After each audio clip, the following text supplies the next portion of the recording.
एक बार हम सभी लोग गुरु मंत्र गायत्री महामंत्र के माध्यम से चेतन सत्ता को प्राप्त करें।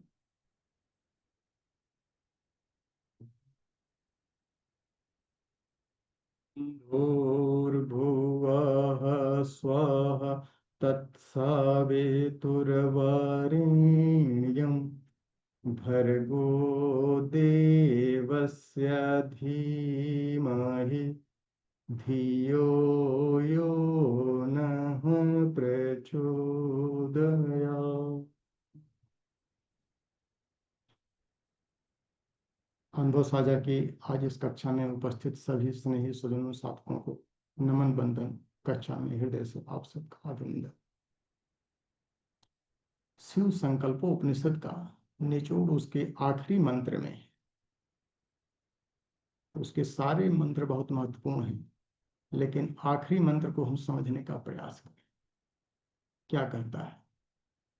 सुसारथिरस्वानिवयन् मनुष्यान् नेनीयते भी सुभिर्वाजिनीयो हृत्प्रतिष्ठं यद्दजिरं जविष्ठं तन्मे मनः शिव संकल्पमस्तु। भावार्थ क्या इसका हो? अस्वादिको सारथी ज्यों चलाता, मन हाँकता इंद्रियों को अभय हो। हृदयस्थ जो है अजर शक्तिशाली, वह मन सदा शिव संकल्पमय हो। वह मन सदा शिव संकल्पमय हो। मन मनुष्याणाम कारणम बंधन मोक्ष। यही मन सभी समस्याओं के मूल में है। मन की मलिनता और उसकी चंचलता, यही समस्याओं का मूल है। शांत व संतुलित मन ही लक्ष्य भेदन में सहायक होता है। निर्मल मन जन सो मोहि पाओ, मोह कपट छल छिद्र न हो। इस मन की मलिनता को दूर करने का उपाय क्या है? एक बड़ा प्रश्न आता है। इसका उपाय योग दर्शन देता है। योगांग अनुष्ठानात अशुद्धि क्षय ज्ञान दीप्ति आविवेक ख्याति। विवेक ख्याति तक योग के अंगों का अनुष्ठान करना पड़ता है साधक। और योग के अंगों में राज योग व हठ योग के समन्वित अभ्यास साधना से मन में जो मलिनता है उसके यमों के अभ्यास के द्वारा दूर करना होता है। दुष्प्रवृत्तियों का उन्मूलन करना होता है। और साथ साथ नियम के अभ्यासों से सत प्रवृत्तियों का संवर्धन अपने मन में करना पड़ता है। और जब दुष्प्रवृत्तियों का उन्मूलन और सत प्रवृत्तियों का संवर्धन साथ साथ चलने लगता है, तो फिर आसनों का अभ्यास किया जाता है। और ये आसन सिर्फ हठ योग का नहीं, हठ योग और राजयोग के समन्वय से उसका लक्ष्य मन को शांत, संतुलित और समाहित करने का होता है। आसन सिद्ध होने पर सांसारिक द्वंद्वों से लड़ने की क्षमता साधक के अंदर डेवलप हो जाती है। और जब मन शांत, संतुलित और समाहित होने लगता है, तब साधक की योग्यता बनती है प्राणायाम करने की। परम पूज्य गुरुदेव ने गायत्री साइंस दिया है। गायत्री साइंस का मतलब प्राणों के नियंत्रण की कला। इसी को प्राणायाम कहा गया है। इस प्राणायाम को सीखना पड़ता है साधक। हम पिछले कुछ समय से प्राणायाम सीखने का प्रयास कर रहे हैं। प्राणायाम सांसों की क्रिया नहीं है, अपितु सांसों की क्रिया के साथ संकल्पों विकल्पों को नए आयाम देने के लिए अभ्यास करना पड़ता है। और प्राणायाम जब सधता है, परिपक्व होता है, तो वाह आभ्यंतर विषयाक्षेपी चतुर्थ, अर्थात पूरक, कुंभक और रेचक के परे। पूरक, कुंभक, रेचक की सांसों का सिर्फ व्यापार नहीं है, संकल्पों का अधिकार, विकल्पों का व्यापार है। इसके परे जब चौथी स्थिति प्राप्त होती है, साधक प्रकृतिगत प्रवृत्तियों से और चेतनागत प्रवृत्तियों से जब मुक्त होकर के समत्व में स्थापित कर लेता है, तो केवल कुंभक या केवली प्राणायाम सधने लगता है। इसका अभ्यास करना, फायदा क्या होता है इस अभ्यास से? ततः क्षीयते प्रकाश आवरण, ज्ञान का जो प्रकाश है उसके ऊपर जो आवरण पड़ा होता है वो क्षीण हो जाता है, और क्षीण होने से, ज्ञान प्रकट होने से, फिर धारणाश्चा योग्यता मनस है, वही मन जो शिव संकल्पोपनिषद में हम लोगों ने समीक्षा किया है, उसमें अभीष्ट लक्ष्य में चित्त के धारण करने की क्षमता बढ़ जाती है, चित्त प्रतिष्ठित हो जाता है, और इससे उच्चतर अवस्था प्रत्याहार की है। और प्रत्याहार में जो हमारा चित्त की प्रवृत्तियां हैं, इंद्रियां जिसे हम कह सकते हैं, इंद्रियां विषयों की तरफ न भाग करके फिर चित्त की तरफ उन्मुख हो जाती, और इधर हम चित्त की निर्मलता को प्रयास कर रहे हैं प्राणायाम के माध्यम से। उससे लाभ होता है, ततः परमा वसति इंद्रियां, इंद्रियों के ऊपर साधक का नियंत्रण स्थापित होने लगता है।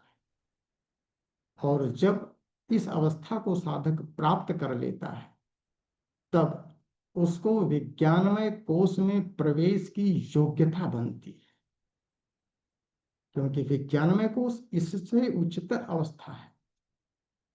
और विज्ञानमय कोश में हम धारणा, ध्यान, समाधि के द्वारा साधना को परिपक्व करते हैं, और धारणा, ध्यान, समाधि त्रयम एकत्र संयम, जब तीनों एक लक्ष्य पर, एक बिंदु पर एकत्रित होते हैं, तो संयम सिद्ध होने लगता है, परिपक्व होने लगता है। परिपक्व होने के सूत्र क्या है? स तू दीर्घ काल निरंतर सत्कार सेवितो दृढ़ भूमि, श्रद्धा पूर्वक पूर्ण समर्पण के साथ साधक को नियमित अभ्यास करना पड़ता है इस राजयोग का। उस नियमित अभ्यास से फायदा क्या होता है? तज्जयात प्रज्ञा लोक,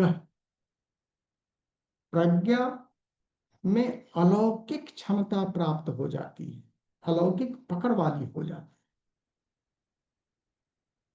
और प्रज्ञा मन से ऊपर है, बुद्धि से भी ऊपर है, चित्त से भी ऊपर है। और यही प्रज्ञा जिसकी परम पूज्य गुरुदेव ने सूत्र दिया है, ओम भूर्भुवः स्वः तत्सवितुर्वरेण्यं भर्गो देवस्य धीमहि धियो यो न प्रचोदयात्। ये धी शब्द की गहराई में जब हम घुसने का प्रयास करते हैं साधना पथ में, तो फिर विवेक की तरफ बढ़ते हैं। और वही प्रज्ञा जिसको परिष्कृत बुद्धि कहा गया है, वही चित्त की वृत्तियों का नियंत्रण करने में सहायक। तो अलौकिक पकड़ वाली कैसे होती है? ऋतंभरा तत्व प्रज्ञा, ये प्रज्ञा सत्य को धारण करने वाली है। इसको अगर बहुत सरल भाषा में जो परम पूज्य गुरुदेव ने दिया है, इस मन की ही साधना करनी होती है, और कोई साधन नहीं। गायत्री विद्या के माध्यम से तो मन 3 पार्ट में डिवाइड कर दिया। प्रबुद्ध मन जो जागृत मन है, सांसारिकता में उलझा हुआ है, उससे पावरफुल एक प्रवृत्त मन है, जिसको हम कह सकते हैं अवचेतन चित्त शक्ति या चित्त कहते हैं। इसी में वृत्तियों का उभार होता रहता है, जो साधक को व्यथित करता रहता है। और जब ऋतंभरा प्रज्ञा होती है, तत्व प्रज्ञा ऋतंभरा, तो आध्यात्मिक मन बनता है। तो प्रबुद्ध मन, प्रवृत्त मन और आध्यात्मिक मन पिछले कुछ महीनों से या कहें सालों से हम सबके प्रेरणा स्रोत आदरणीय अमन भैया इस पर गहन शोध भी कर रहे हैं और एक विशिष्ट समूह लेकर के स्वाध्याय चिंतन भी कर रहे हैं। और उस स्वाध्याय चिंतन में जब हम आध्यात्मिक मन की तरफ बढ़ते हैं, तत्व प्रज्ञा ऋतंभरा की तरफ बढ़ते हैं, तो विभूतियों का प्राकट्य अंतःकरण में होने लगता है। शास्त्रीय परंपरा है कि इनका उद्घाटन अनुभव जन सामान्य में नहीं किया जाता है, लेकिन हमारा धर्म भी बनता है कि अपने आचरण के माध्यम से जन सामान्य को प्रेरित करें सत्य के मार्ग पर चलने के लिए। तो शास्त्रीय मर्यादा को ध्यान में रखते हुए हम आग्रह करेंगे आदरणीय अमन भैया से कि कुछ अनुभव हम सबको जरूर साझा करें कि जो पिछले कुछ महीनों में, साल के दौरान आपने इस क्षेत्र में पाया है, क्योंकि हम सब आपके साथ जुड़े हुए हैं और आध्यात्मिक मन की तरफ धीरे धीरे करके बढ़ रहे हैं, ताकि हम लोग प्रेरित भी हों और आगे के लिए उत्साहित भी। आदरणीय अमन भैया। भाई साहब प्रणाम। तो हम सभी लोग जो है एक दूसरे के प्रेरणा स्रोत हैं। आप सभी से जो है, जो अपने वरिष्ठ भाई हैं, उनसे सीखने को मिलता है। तो इसलिए जो है सीखते रहते हैं। और इसमें कुल मिला के जो ये प्रयोजन था, जो अभी हम लोगों का पूरा होने जा रहा है धीरे धीरे करके, 10 वर्ष का जो ये पाठ्यक्रम था, तो जिसमें गुरुदेव ने 10 वर्ष का कहा था, तो जो चीज़ें उसमें बताई गई हैं वो बिल्कुल अक्षरशः सत्य है। उसमें कहीं कोई ये नहीं है कि कोई अतिशयोक्ति वाली बात हो। गुरुदेव ने जो भी क्रिया योग के अभ्यास बताए, तो उसमें जब उनको किया गया तो उनके रिजल्ट भी पूरे मिले। और 10 वर्ष पहले की स्थिति को देखा जाए और अब की स्थिति को देखा जाए, तो उसमें आंतरिक और बाहरी स्तर पे बहुत परिवर्तन भी हुआ है। तो इसलिए ये साधना फल देती है। दूसरी बात, इसमें उच्च स्तरीय साधना की जो बात इसमें जो कही गई है, वो उच्च स्तरीय साधना में अगर हम लोग ये पढ़ें गायत्री महाविज्ञान, इसमें वाङ्मय नंबर 13 में, तो उन्होंने बताया कि हमारी साधना निम्न स्तरीय, मध्यम स्तरीय, उच्च स्तरीय कैसे बनती है। तो उसमें स्पष्ट रूप से बताया गया है कि इस साधना में जब व्यक्ति प्रवेश करे, तो उसकी मानसिक स्थिति भी उच्च स्तरीय होनी चाहिए। ये बिल्कुल सही है। जब सिद्धियां मिलती हैं तो उसका दोनों तरीके से प्रयोग किया जाता है, सांसारिक भी और आध्यात्मिक भी। अब ये साधक के ऊपर निर्भर करता है कि वो इसका प्रयोग कैसे करता है। हम लोग जब साधना में उतरते हैं तो ऊर्जा भी बढ़ती है, वाक शक्ति भी बढ़ जाती है, सब कुछ बढ़ता है। और इसका उपयोग संसार में भी व्यक्ति कर सकता है और किया भी है। बहुत सारे हमने भाइयों को देखा कि जिनकी संसार में बहुत आउटपुट बढ़ गया। लेकिन इसमें हमेशा आशंका यह रहती है कि अगर हमारी मनस्थिति उस उतनी परिपक्व ना हुई, तो व्यक्ति संसार में फिर उलझ के रह जाता है, क्योंकि संसार जो है बहुत उत्पादन देने लगता है, अपनी क्षमताएं बढ़ जाती हैं। तो हमेशा हमेशा जो है अपना ये जो जिसको ये कहा गया है कि उच्च स्तरीय ही बना के रखा जाए अपनी मानसिक स्थिति, कि जिसको अपन ये सुपर चेतन का विकास या आध्यात्मिक मन का विकास कहा गया, कि जो भी एक क्षमता ईश्वर के लिए है, ईश्वर के कार्य के लिए है, कर्तव्य के लिए है। तो ये अगर ये बनाया जाए तो अंतिम बिंदु तक, जहाँ तक गुरुदेव ने कहा है, वो बिल्कुल मार्गदर्शन करके ले जाते हैं उसमें। तो ये बिल्कुल अक्षरशः सत्य है। अनुभव की बात है इसमें कही जाए, तो जो इस वर्ष का जो अनुभव है, ये बहुत अच्छा अनुभव है इस वर्ष का। तो सबसे पहले तो समय पे जो नियंत्रण है, जिसकी बहुत सालों से हम चर्चा करते भी आए हैं, तो अब धीरे धीरे बहुत कुछ इतनी समझ में आ रही है कि समय के साथ में कैसे चला जाता है। तो इतना धीरे धीरे क्षमता ये विकसित हुई है कि गुरुदेव की कृपा से। और जो ये है, तो ये बात पक्की है कि आपके अंदर जो भी जिस चीज की भी तीव्र जिज्ञासा हो, ईश्वर ऐसी व्यवस्थाएं बना देते हैं आपके जीवन में कि आपको, लेकिन करना आपको है। एक टास्क आपको दे देंगे, क्योंकि भगवान जो है बीज रूप में क्षमताएं तो सारी दे दी हैं, वातावरण निर्मित कर देगा। अब उस वातावरण में अपना जो है बीज को पल्लवित करने के लिए सिंसियरली हम लोग कर पा रहे हैं कि नहीं कर पा रहे हैं। तो जो है अगर हम करते हैं सिंसियरली हम लोग, तो वो बीज हमारा जो है इस वातावरण में पल्लवित हो जाता है। बीज हमारे अंदर ईश्वर ने दिया, वातावरण गुरु बना देता है, दोनों ही काम बन जाते हैं। और साधक की अगर श्रद्धा इसमें जुड़ जाए, मेहनत जुड़ जाए, तो ये हो जाता है। तो समय के साथ धीरे धीरे, अब अभी हम पूरा तो नहीं कह सकते कि हम जो है पूरा, लेकिन फिर भी बहुत कर जो है समय के साथ में चलने का अभ्यास हुआ है। दूसरी बात इसमें एक और, जिसको अभ्यास करने का प्रयास था, आनंदमय कोश में गुरुदेव ने एक बात कही है कि साधक क्या करता है, उसको यहाँ तक आती एक चीज समझ में आ जाती है, और वह एक समझदारी विकसित हो जाती है।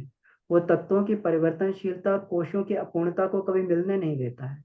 मिलाते हैं तो एक विषैली गैस बनती है और ये फूट जाता है। तत्व भी परिवर्तनशील है और कोश भी अपूर्ण है।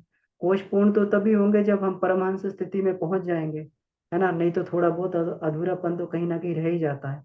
तो इसलिए जब तक 100% जो है हमारे कोश, जिसको परमहंस स्थिति बोले, वहां तक नहीं होते हैं, कोशों में पूर्णता रहेगी। और कहीं पर भी कोई भी परिवर्तनशीलता संसार की उसमें जो तत्वों की है, मिलकर उसका संयोग करके जरूर कहीं ना कहीं जीवन में विस्फोट कर देगी।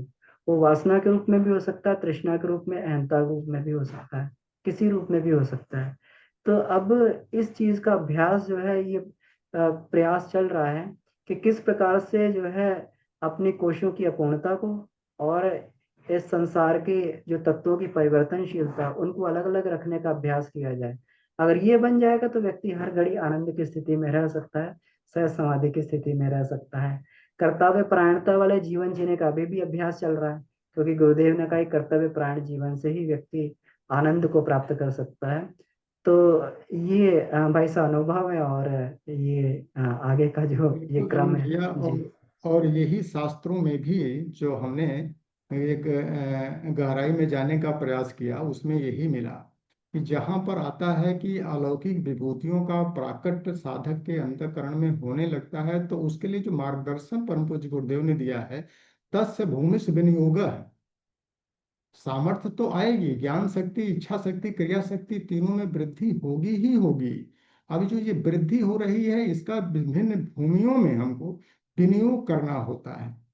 और उस विनियोग में अपने मन को उच्चतर आयाम में ही रखना होता है। जब सामर्थ्य आती है तो मन को हम कहीं निम्नतर आयाम में तो नहीं लेके चले जाते हैं, और जहां निम्नतर आयाम में लेने का हल्का सा भी दिशा भ्रमित हुई, वहीं पर सारी सामर्थ्य जो है फिर डाउनफॉल में चली जाती है, हम भोग प्रवृत्ति में आने लगते हैं। तो त्याग की प्रवृत्ति को और बढ़ाना होता है, जो मोटी मोटा अमन भैया ने कहा कि जो भी सामर्थ्य हमारी विकसित हो, ये गायत्री सामर्थ्य ही है।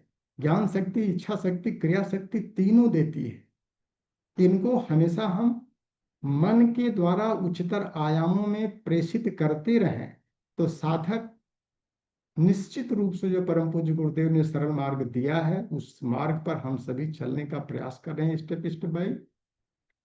और वहां तक, लक्ष्य तक पहुंचेंगे ही, जिसके लिए श्रद्धेय बाबू जी इतना पुरुषार्थ किए हैं। और पहुंच करके प्रयास रहेगा कि गुरुदेव को भी आत्मसंतुष्टि उस स्तर की मिले कि बच्चे उनके इतने तो नालायक नहीं रहे, हाँ कुछ तो रास्ता अपना लिए। वही पीड़ा हम सबको लेकर के आगे बढ़ना है। अब इस श्रृंखला में हम चलेंगे। आदरणीय सुरेंद्र पटेल जी हैं, तो अपनी वीडियो ऑन कर लिया करें भैया, जिनका नंबर है।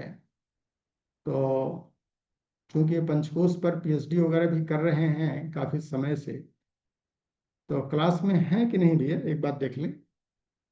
और अगर नहीं है तो डॉक्टर लीलावती यादव जी होंगी। भैया अगर हो, मुझे दिख नहीं रहे, अगर हो तो हैंड रेज कर लीजिए सुरेंद्र भैया। हाँ, अगर हो तो हैंड रेज कर दें।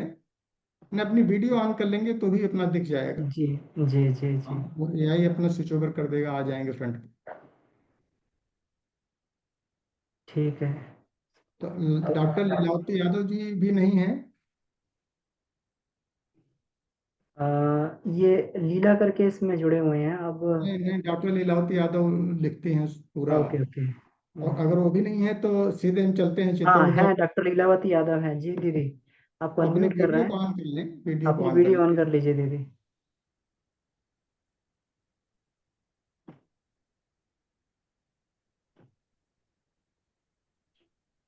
हेलो जी भैया, आप प्रणाम। हाँ, प्रणाम दीदी। आपकी वीडियो नहीं आ रही है, ये लीजिए आप बताएं। हाँ भैया, हमारा वो ग्रुप जो है वो डिलीट हो गया है। हम वही जो सुदामा नगर वाला व्हाट्सएप ग्रुप है उसी लिंक से ज्वाइन करते हैं। तो कोई दिक्कत नहीं, कोई दिक्कत नहीं, चलो उसको करेक्शन आपके बाद में पास कर लिया जाएगा। नोटिफिकेशन गया होगा वीडियो ऑन करने का, एक बार देखें, उसे ओके वीडियो कर ऑन दीजिए। वीडियो मोबाइल में वीडियो ऑन करने का भी होता है दीदी। आपके पास गया होगा एक ऑप्शन। आ तो चलिए, रहा है, ऑन अपना कर रहे अनुभव हैं बताएं तो। दीदी, अपना ठीक अनुभव है। बताएं, क्योंकि समय की मर्यादा है। तो आप लोग जी नियमित अपना अभ्यास कर रहे हैं, ग्रुप में कर रहे हैं, तो क्या कुछ फायदा मिल पा रहा है? नहीं जी भैया, पंचकोश की साधना से जो लाभ मिला उसको तो शब्दों में नहीं व्यक्त किया जा सकता है, वो अनुभव किया जा सकता है। यह पंचकोश की साधना से जीवन में नियमितता आई और निरंतरता। प्रतिदिन अभ्यास हो रहा है। अन्नमय कोश की साधना से स्वास्थ्य तो बिल्कुल ठीक हो गया। और भैया अब हम लोग 10-12 लोग मिल करके प्रतिदिन आसन प्राणायाम का अभ्यास भी कर रहे हैं और मन संतुलित होता जा रहा है। अब कोई भी सम विषम परिस्थितियों में भी मन विचलित नहीं होता है और सबके साथ अपनापन, कहीं भी अब ऐसा नहीं लगता है कि मतलब एक अपनत्व की भावना का विकास धीरे धीरे हो रहा है। और परम पूज्य गुरुदेव ने जो हमें टिप्स दिए हैं उसका दिन प्रतिदिन फॉलो तो कर रहे हैं। और श्रद्धेय बाबूजी का रोज ही प्रश्नोत्तरी वाले क्लास में मार्गदर्शन मिलता है और आप सब वरिष्ठ लोगों का भी जो मार्गदर्शन मिलता है उसी के अनुसार जीवन जीने का प्रयास कर रहे हैं। बहुत बढ़िया दीदी। और ये आप लोग जो एक अच्छा काम कर रहे हैं कि समूह में 10-12 लोग मिल करके अगर प्रातःकाल इकट्ठा हो करके जो भी सूत्र बताए जाते हैं, जो भी साधना कराई जाती है, उसको अगर जीवन में उतारने लगेंगे तो सबका कल्याण हो जाएगा। यही परम पूज्य गुरुदेव चाहते थे कि हमारे बच्चे पहले अपने को सुधार लें, और अपने को सुधारते हुए जो भी हमारा परिवेश है, आसपास के जो भी लोग हैं, 10 लोग, 20 लोग, 50 लोग, जो भी हमारी क्षमता है, उन सबको उसी रास्ते पर लेके चलते रहें। और ये आप कर रही हैं, क्योंकि आप पेशे से एक शिक्षिका भी हैं, आपका एक दायित्व भी बनता है। तो अपने विद्यालय में भी कराएं और आसपास के लोगों को भी प्रेरित करते रहें दीदी। जहाँ कहीं दिक्कत हो, तो चूंकि डेली का सत्र चलता है, डेली बाबूजी आधा घंटा पुरुषार्थ करते हैं हम सबकी समस्याओं के समाधान के लिए, तो उसको अटेंड करते रहें।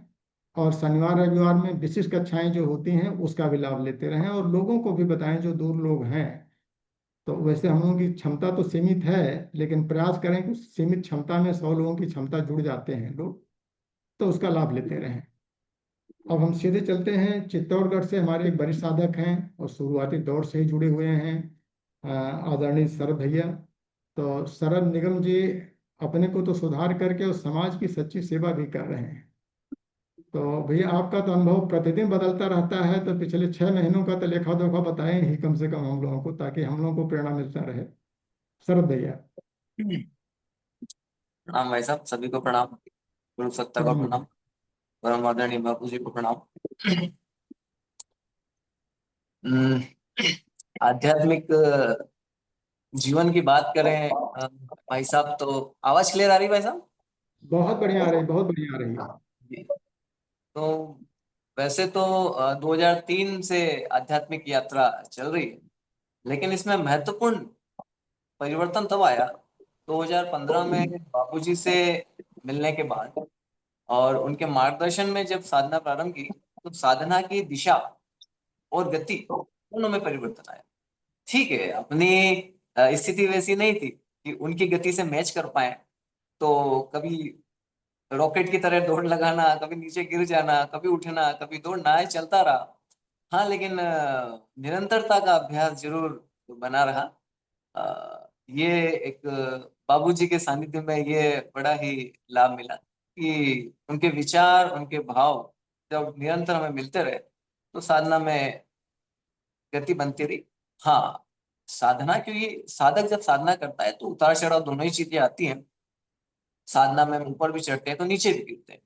तो दोनों पर फिर दृष्टिकोण, अपनी दृष्टि दोनों पर रखनी होती है। तो वहां भी दृष्टिकोण रखी कि गिरना हुआ तो क्यों हुआ, स्वयं की ही कमियां, कुछ न कुछ गलतियां रह जाती हैं। और इसमें महत्वपूर्ण गलतियां या कमियां जो पकड़ में आती है वो स्वाध्याय की कमी ही पकड़ में आती है, देखेंगे तो। या किसी साधना के प्रति मन में रुचि का उत्पन्न न होना, तो वो भी स्वाध्याय की कमी। तो समय समय पर मूल रूप से हर समस्या के पीछे जो पाया गया, यही पाया गया कि समस्याएं जो उतार आया साधना में या जीवन में, वो उतार आया स्वाध्याय की कमी से, वो उतार आया चिंतन की कमी से। तो क्योंकि जब ऐसा होता है तो प्राथमिकताएं जीवन की फिर से बदल जाती है। तो स्थिरता लाने के लिए आपको निरंतर उस स्वाध्याय को अपनाना होगा। तो एक ये मुख्य बात इसमें समझ में आई। अच्छा, इससे पंचकोशी योग ज्ञान से मिला क्या? तो यदि इसके ऊपर शॉर्ट में यदि बात करें तो जीवन के प्रति दृष्टिकोण ये बदल जाता है। और जीवन के प्रति जब दृष्टिकोण बदलता है तो आपका जीवन बदलता है, और इसी को रूपांतरण कह देते हैं, ट्रांसफॉर्मेशन ऑफ सेल्फ। तो ये हमने देखा, ठीक है, अपेक्षा जिस स्तर की मार्गदर्शक की रही है उस अनुरूप तो स्थिति नहीं पहुंच पाई, लेकिन हमारा भी प्रयास है। पता ये भी समझ में आता है कि कहाँ कहाँ कमियां है, किस तरीके से इस पर काम करना है। तो वहाँ भी कार्य चल रहा है। और हाँ, लेकिन इसमें ये बात है कि जीवन के प्रति परिवर्तन, देखने के प्रति जो परिवर्तन आता है तो आपके कर्म में, आपके व्यवहार में बिल्कुल परिवर्तन आता है। और वास्तव में जीवन क्या है, उसमें जीना किस तरीके से है, और हम क्या से क्या मानकर जी रहे थे, ये बड़ा ही इसमें लाभ मिलता है। पंचकोशों की यात्रा में पांचों ही कोशों को लेकर के चलें तो शरीर के स्तर पर शॉर्ट में ही चलेंगे, फटाफट से इन सब पर बात करते हुए चलेंगे। तो पंचकोशों की यात्रा में प्रथम कोश से भी यदि हम बात करें तो पहले तो ये माना कि शरीर की बात है, अन्नमय कोश शरीर से संबंधित है, तो वहीं से यात्रा प्रारंभ की। लेकिन ये तो अन्नमय आनंदमय कोश में आने के बाद में समझ में आता है कि अन्नमय कोश भी सिर्फ शरीर तक स्थिर नहीं है, ये तो पूरा आपके इस भौतिक संसार से संबंधित है ना। तो जीवन, हर चीज के प्रति, हर साधना के प्रति, हर कोश के प्रति आपका दृष्टिकोण गहरा से गहरा होता चला। तो उस समय शरीर में ऐसी कोई विशेष समस्या तो थी नहीं, तो अभ्यास चलता रहा। लेकिन फिर भी एक एक घंटा, डेढ़ डेढ़ घंटा, दो दो घंटा तक अभ्यास किया गया, तो निरंतरता भी अपनाई गई। तो उसका लाभ आज ये मिलता है कि 20 मिनट बहुत होते हैं साधना में, आसनों के अभ्यास में वो काफी होता है। शरीर उस स्तर पर तैयार हो जाता है कि आपका, क्योंकि अधिकतर समय अब आपको उच्च स्तर साधनाओं में, या यूं कहें कि स्वयं के उस आंतरिक विकास में लगाना हो। तो पंचकोश में अन्नमय कोश की साधना, वही सभी को साधनाओं के बारे में पता है, तो उस बारे में हम ज्यादा बात नहीं करेंगे। तो उन सभी साधनाओं को अपनाया गया, और उसके बाद में प्राणमय कोश का विषय आया। प्राणमय कोश के साधना के साथ में प्राणिक ऊर्जा बढ़ने लगी। यहाँ पर एक बात आती है, यदि मन नियंत्रित ना हो, जैसे अमन भैया ने भी अभी बात कही है, और भाई साहब जी भी अभी, सुभाष जी भाई साहब भी बात कर रहे थे, तो बिल्कुल वैसा होता है कि जहां आपके पास में ऊर्जा बढ़ी और मन आपका उभार लेने लगता है, चेतनात्मक उन्नति होती है। लेकिन यहाँ पर एक ध्यान रखना होता है हमें कि ये जो बढ़ती हुई ऊर्जा है, बढ़ती हुई क्षमता है, हम इसका प्रयोग कहाँ करें। सांसारिक उन्नति को और ज्यादा बढ़ाने के लिए कर रहे हैं या आत्मिक प्रगति के लिए कर रहे हैं? तो शुरू में ऐसा होता है कि हम नई नई ऊर्जा, नया सामर्थ्य मिलता है तो उस दिशा में भी प्रगति हम करने लगते हैं। लेकिन चीजें समझ में आती है, ये बात समझ में आती है कि हाँ, ये जो साधन है, ये जो आपके भीतर जो जागृति है, ये सिर्फ इस उद्देश्य के लिए तो नहीं थी कि सांसारिक उपलब्धि को ही पा लिया जाए। इसके प्रयास सिर्फ चलने चाहिए थे आत्मिकी के क्षेत्र में, अपनी आवश्यकताओं को न्यूनतम रखते हुए इन सभी साधन शक्तियों का प्रयोग आत्मिक उद्देश्य में लगाया जाए। तो ये बात धीरे धीरे भीतर गहरी बैठने लगी। फिर मनोमय कोश के स्तर पर जब पहुंचे तो चीजें और ज्यादा समझ में आने लगी। मनोमय से विज्ञानमय कोश में जब पहुंचने लगे तो समझ में आया कि संसार वास्तव में जो परिवर्तन आता है, व्यक्तित्व के रूपांतरण की जब बात करते हैं तो वो एक्चुअल में यही घटित होता है। तो समझ में आया कि इस संसार को देखने का नजरिया क्या था अब तक का। हाँ, ऐसा भी नहीं है कि ये शुरू से ऐसा विकृति रही हो। ऐसा था मन में कि आदर्शवादी जीवन होना चाहिए, लेकिन एक भाव बाबूजी से मिलने से पहले ये था कि आदर्श एक सिर्फ विचारों की बात है ना। इसे व्यवहारिक जीवन में आज के समय में इस कलयुग में ढालना सही सही नहीं लगता, ऐसा विचार। तो यह ढाला नहीं जा सकता। लेकिन चूंकि क्रिया शक्ति आपके पास में नहीं थी तो ऐसा रहा। लेकिन जब आप के पास में क्रिया शक्ति होती है, तब इन आदर्शों को आपके जीवन में व्यवहार रूप में डालना संभव हो पाता है। तो एक जो कमी थी, वो कमी यहाँ पूरी होती हुई दिखलाई देने लगी। तो इस तरह से विज्ञानमय कोश की यात्रा बढ़ी। आनंदमय कोश में पहुंचे तो देखिए, हर एक साधना में कुछ कुछ सूत्र मिला करते हैं और वो आपके जीवन को परिवर्तन का कारण बन जाते हैं। तो यहाँ भी एक सूत्र मिला बापूजी से, पांचों ही कोशों के सूत्र बापूजी से मिले ही हैं। तो यहाँ भी एक सूत्र मिला कि हर हाल मस्त रहने की। अब हर हाल मस्त रहा कैसे जाए? जीवन में निरंतर परिवर्तित होती परिस्थितियां हमें उस अवस्था में रहने ही नहीं देती। तो लेकिन धीरे धीरे, चूंकि अब हर हाल मस्त रहना है और जीवन की परिस्थितियां परिवर्तित हो रही है, तो उनके प्रति दृष्टिकोण क्या रखा जाए, यहाँ पर देखना जब प्रारंभ किया, हर एक बनती और बिगड़ती परिस्थिति के प्रति जब दृष्टिकोण जाने लगा और स्वयं के प्रति सोचना प्रारंभ किया, संसार को देखा, फिर स्वयं को देखा, फिर संसार को देखा, फिर स्वयं को देखा, फिर थोड़ा परिवर्तन करके देखा, अब देखते हैं संसार को कैसा दिखता है। हाँ देखा, हाँ अभी ठीक दिख रहा है, अब थोड़ा सा आनंद की प्राप्ति हो रही है। तो इस तरह से धीरे धीरे भीतर का परिवर्तन, बाहर का परिवर्तन, भीतर का परिवर्तन, बाहर का परिवर्तन, और ये परिवर्तन होते होते जीवन में एक आनंद की ऐसी अवस्था आती है कि हम धीरे धीरे, जो पहले कठिन लगता था, क्लिष्ट लगता था, अब सरल होने लगता है। जीवन में जो बातें, जो विचार है, आदर्श रूप में बस मस्तिष्क में स्थिर थी, शरद उसे भैया थोड़ा दैनिक सा जीवन में इंटरप्ट लाना कठिन करेंगे। लगता था। हम चाहते हैं कि वरिष्ठों से एक उम्मीद जो है हम सब रखते हैं कि आप अपना व्यक्तिगत तो बहुत अच्छा कर रहे हैं और सही चल रहा है आपका, ठीक है, पिपीलिका मार्ग से लेकर के दादर मार्ग, विहंगम मार्ग तक पहुंच गए आप। लेकिन समाज में जब हम इसकी आराधना पाठ पर जाते हैं, क्योंकि आपका आराधना पाठ बहुत मजबूत चल रहा है, उसमें किस तरह की चुनौतियां आती हैं साधक के, क्योंकि वरिष्ठ साधकों का एक बहुत बड़ा दायित्व है आराधना वाला पाठ, जहां जी, पर हम कहीं कहीं फेल होते हैं, तो उसमें क्या चुनौतियां हैं उस पर थोड़ा सा 1 मिनट के अंदर फोकस करें।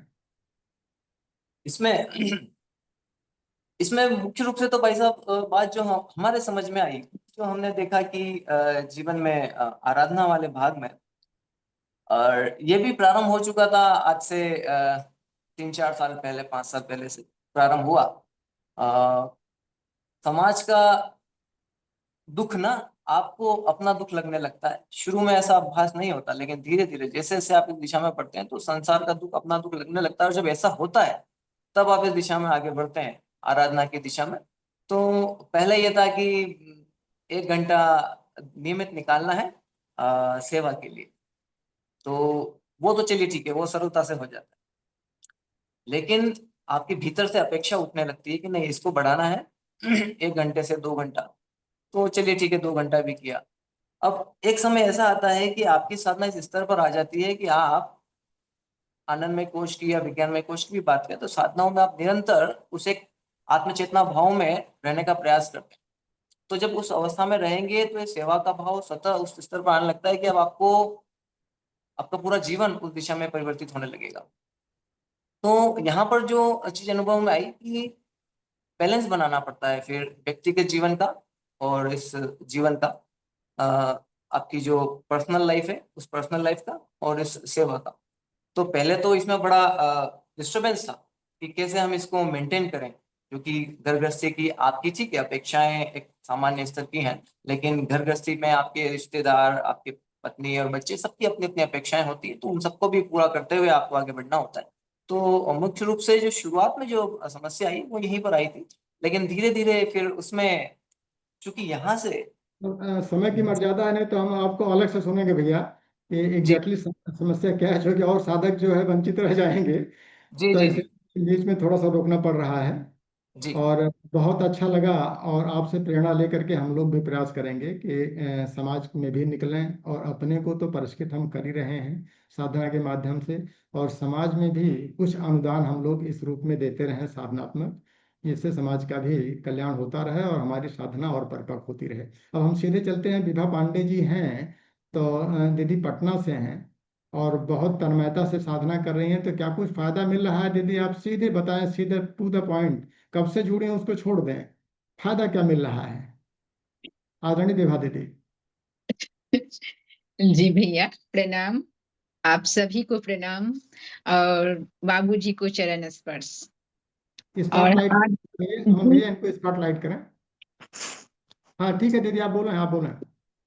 जी भैया बोल रहे थे प्रणाम, और बाबूजी को हमारा चरण स्पर्श। आज हम जो कुछ भी हैं सब मतलब सूक्ष्म रूपी परमात्मा और प्रैक्टिकल में हमारे बाबूजी ही हैं हमारे जीवन में।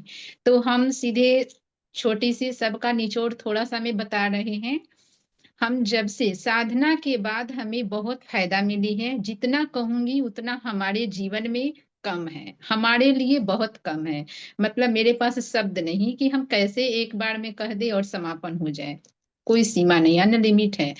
तो ऐसा हमें महसूस होता है, और इस बदलाव के लिए हम अपने आप को दीदी गुरु को बदलाव फिर से बताएं, बहुत बदलाव बहुत बताएं, टू द धन्यवाद। पॉइंट उसको बताएं, ताकि हम लोग प्रेरित हों कि हाँ ये भी बदलाव आता है। शब्दों में तो तो बयान नहीं किया सकते, भैया लेकिन बताना तो पड़ेगा। जी भैया, तो आप पूछिए हम क्या बताएं, आप मेरे लिए कुछ ऐसा क्या क्या क्वेश्चन फायदा पूछिए मिला है? हमारे जीवन पांच के पांच लिए। फायदे आप बताएं हमको, पांच फायदा की वास्तव में क्या मिला है आपको? जी भैया, तो देखिए सबसे पहले है हम अभी विज्ञानमय कोश तक पहुंचे हुए हैं। आनंदमय कोश में हमारी अभी उतनी पकड़ नहीं है, मतलब उतना हम नहीं रह पाते। तो उस अन्नमय कोश का बताते हैं। अन्नमय कोश के लिए हम करते हैं जैसे वीकली एक दिन फास्टिंग, मतलब उस दिन सिर्फ जलाहार पे सब दिन एक एक समान रहते हैं। ऐसा नहीं कि कभी किए कभी नहीं किए, वैसा नहीं है। बस एक दिन फ्राइडे के फ्राइडे मेरी अन्नमय कोश पे हमारा रहता है। तो वैसे करने से हमें किसी भी चीज की दिक्कत नहीं होती, जो हम खाते हैं या पीते हैं, मतलब खाने में भी कोई रुकावट नहीं, बिल्कुल एकदम एक समान, क्योंकि गृहस्थ जीवन में रह रहे हैं ना। तो सबको सामान्य बैठाने के लिए हमें बिना रुकावट के थोड़ी थोड़ी करके आगे बढ़ना होता है। तो ये हमारा अन्नमय कोश का अनुभव है भैया। फिर जी। है प्राणमय कोश। प्राणमय कोश में है ऐसा, हमें जैसे हम प्राण मतलब जो प्रैक्टिकल में बाबूजी बताते हैं तो उतना हमसे नहीं हो पाता है, लेकिन फिर भी हमारी अनुभव है। हम थोड़ा सा ही करते हैं, जैसे हम प्राणायाम थोड़ा सा ही करते हैं, तो उस अवस्था में 3 बार ही हम करते, 3 बार करने से हमारी साधना में बहुत ज्यादा मतलब डीप साइलेंट, मतलब बिल्कुल गहराई में हम उतरने में हमें सहजता प्राप्त होती है। और करने से बहुत फायदा होता है, करना भी चाहिए। लेकिन मेरे पास अनगढ़ कहिए या टाइम नहीं मिलती, पर फायदा ही फायदा है। दूसरी बात है मनमय कोश। अब मनमय कोश में आते हैं। मनमय कोश में हमारा एकदम मतलब इतना है, 3 साल हमें समय लगा मनमय कोश को प्राप्त करने में। अब हमें पकड़ कैसे हुई कि हम मनमय कोश की साधना कर रहे हैं? जैसे हमें बाहरी बात हो या भीतरी बात, भीतरी बात तो उतनी प्रभाव नहीं करती, पर बाहरी बात मुझे बहुत प्रभाव करती थी। तो उस समय मेरे दिमाग में लगता था कि जैसे मलहम लगा हुआ है, पट मतलब एकदम रगड़ जैसा है, रगड़ा रहा है।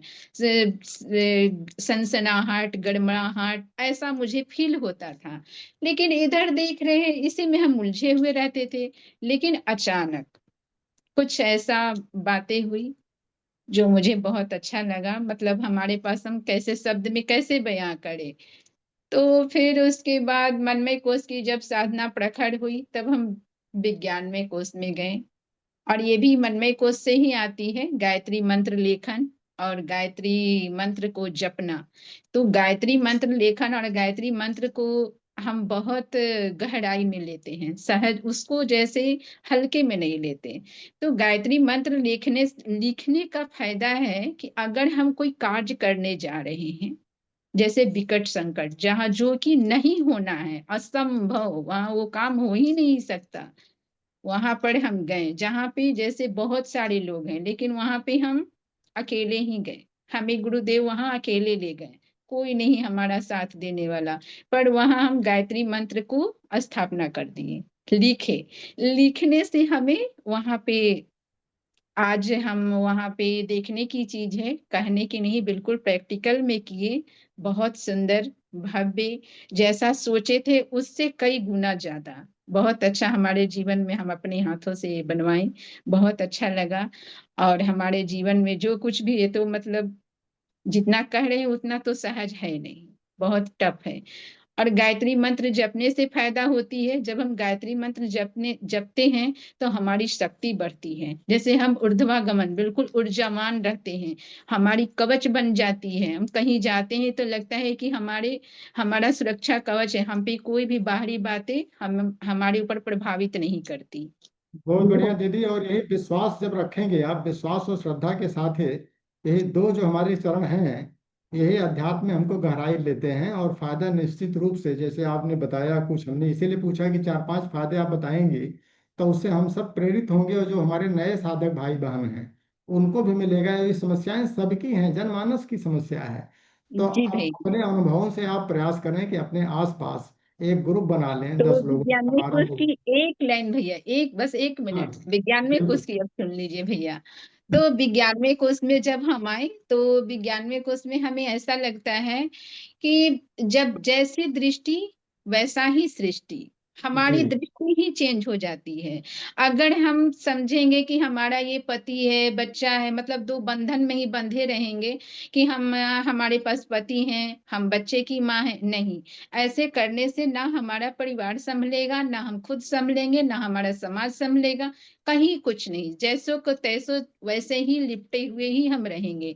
तो उस समय हमारी दृष्टि मतलब परमात्मा दृष्टि होती है कि सब जी जी, कुछ बहुत बढ़िया। परमात्मा का है। बहुत इसके बढ़िया दीदी, लिए बहुत बढ़िया। हम, हमारा मेहनत है भैया, हमारी मेहनत, सफलता सफलता बिल्कुल गुरुदेव बिल्कुल। की। आपको बहुत आपकी बहुत श्रद्धा, धन्यवाद। आपका विश्वास और आपका पुरुषार्थ जो है साधना में आपको ऊंचाई पर इसी तरह से ले जाएगा।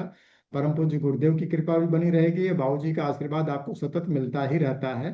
तो और भी ढेर सारी सुनने हैं, लेकिन हम लोग साधना सत्रों में अलग से सुन लेंगे दीदी। अब चूंकि जी। यहाँ समय की मर्यादा है, हम सीधे चलते हैं दिल्ली। आदरणीय संजय शर्मा भाई साहब, और ये वरिष्ठ साधक भी हैं और आर्मी पर्सनल भी रहे हैं, लाइफ में भी इनके 24 घंटे आर्मी का दबाव रहता है। उसी उत्साह और ऊर्जा के साथ साधना में भी इन्होंने काफी प्रगति की है। तो संजय भाई साहब, आप बताएं कि अनुभव आप बताएं, ताकि हम लोग प्रेरित हों आपसे। बाबू जी को प्रणाम, सभी साधकों को प्रणाम। भाई साहब आज अनुभव ज्यादा हो गए हैं, तो आप मान के चलिए कि सबके अनुभव मेरा अनुभव है। बहुत बढ़िया, बहुत तो बढ़िया। आपने जो सुबह सुबह जो शिव संकल्प का जो किया था इंद्रियों पर नियंत्रण, तो मैं उसके बारे में अब बोलना चाहूंगा। बहुत अच्छा, बहुत अच्छा। देखिए, एक उसका मुझे बोलना कुछ और था, लेकिन अब मैं कुछ और बोल रहा हूँ। तो आप ही के वो ज्यादा अच्छा रहेगा कि कुछ बताने को मिले। जी जी जी। एक देखो, एक पागल खाने में कैसे पता लगाते हैं कि ये पागल नहीं है? एक जाली वाले बर्तन में सबको पानी भरवाते हैं, जो उसको समझ जाता है कि ये कभी भरेगा ही नहीं, तो वो आके कंप्लेन करता है, भाई इसमें तो जाली है, ये कब भरेगा, ये तो भरेगा ही नहीं। तो उसको बाहर निकाल के बोलते हैं, देखो येलो सर्टिफिकेट, अब तुम ठीक हो गए हो, जाओ बाहर। यहाँ ये जो संसार है, इसमें जो इंद्रियों पे पानी भरने वाले भरे पड़े हैं। किसका भरा? किसी का नहीं भरा, बहुत कम जिनका भरा। क्योंकि जो इंद्रियों का जो जितना मर्जी आप तर्पण कर लीजिए, कभी नहीं भरेंगी, क्योंकि इसका जो डिजाइन है वही गलत है, गलत तरीके से बना हुआ है। वो जो डिजाइन है उसी में फॉल्ट है। तो मैं एक और थोड़ा उसके बारे में डिटेल से बताता हूँ। एक मैंने एक फिल्म देखी थी, शोले। वैसे एक क्लासिक मूवी है, सबको देखनी चाहिए।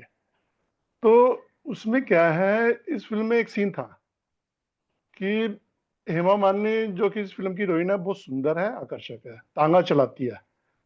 और धर्मेंद्र और अमिताभ बच्चन को वो स्टेशन से रामगढ़ गांव लेकर उसको जाना होता है। तो वो स्टेशन पर ही उन दोनों को अपना नाम, जो कि बसंती है, वो 2-3 बार अपने अंदाज में ही बता देती है।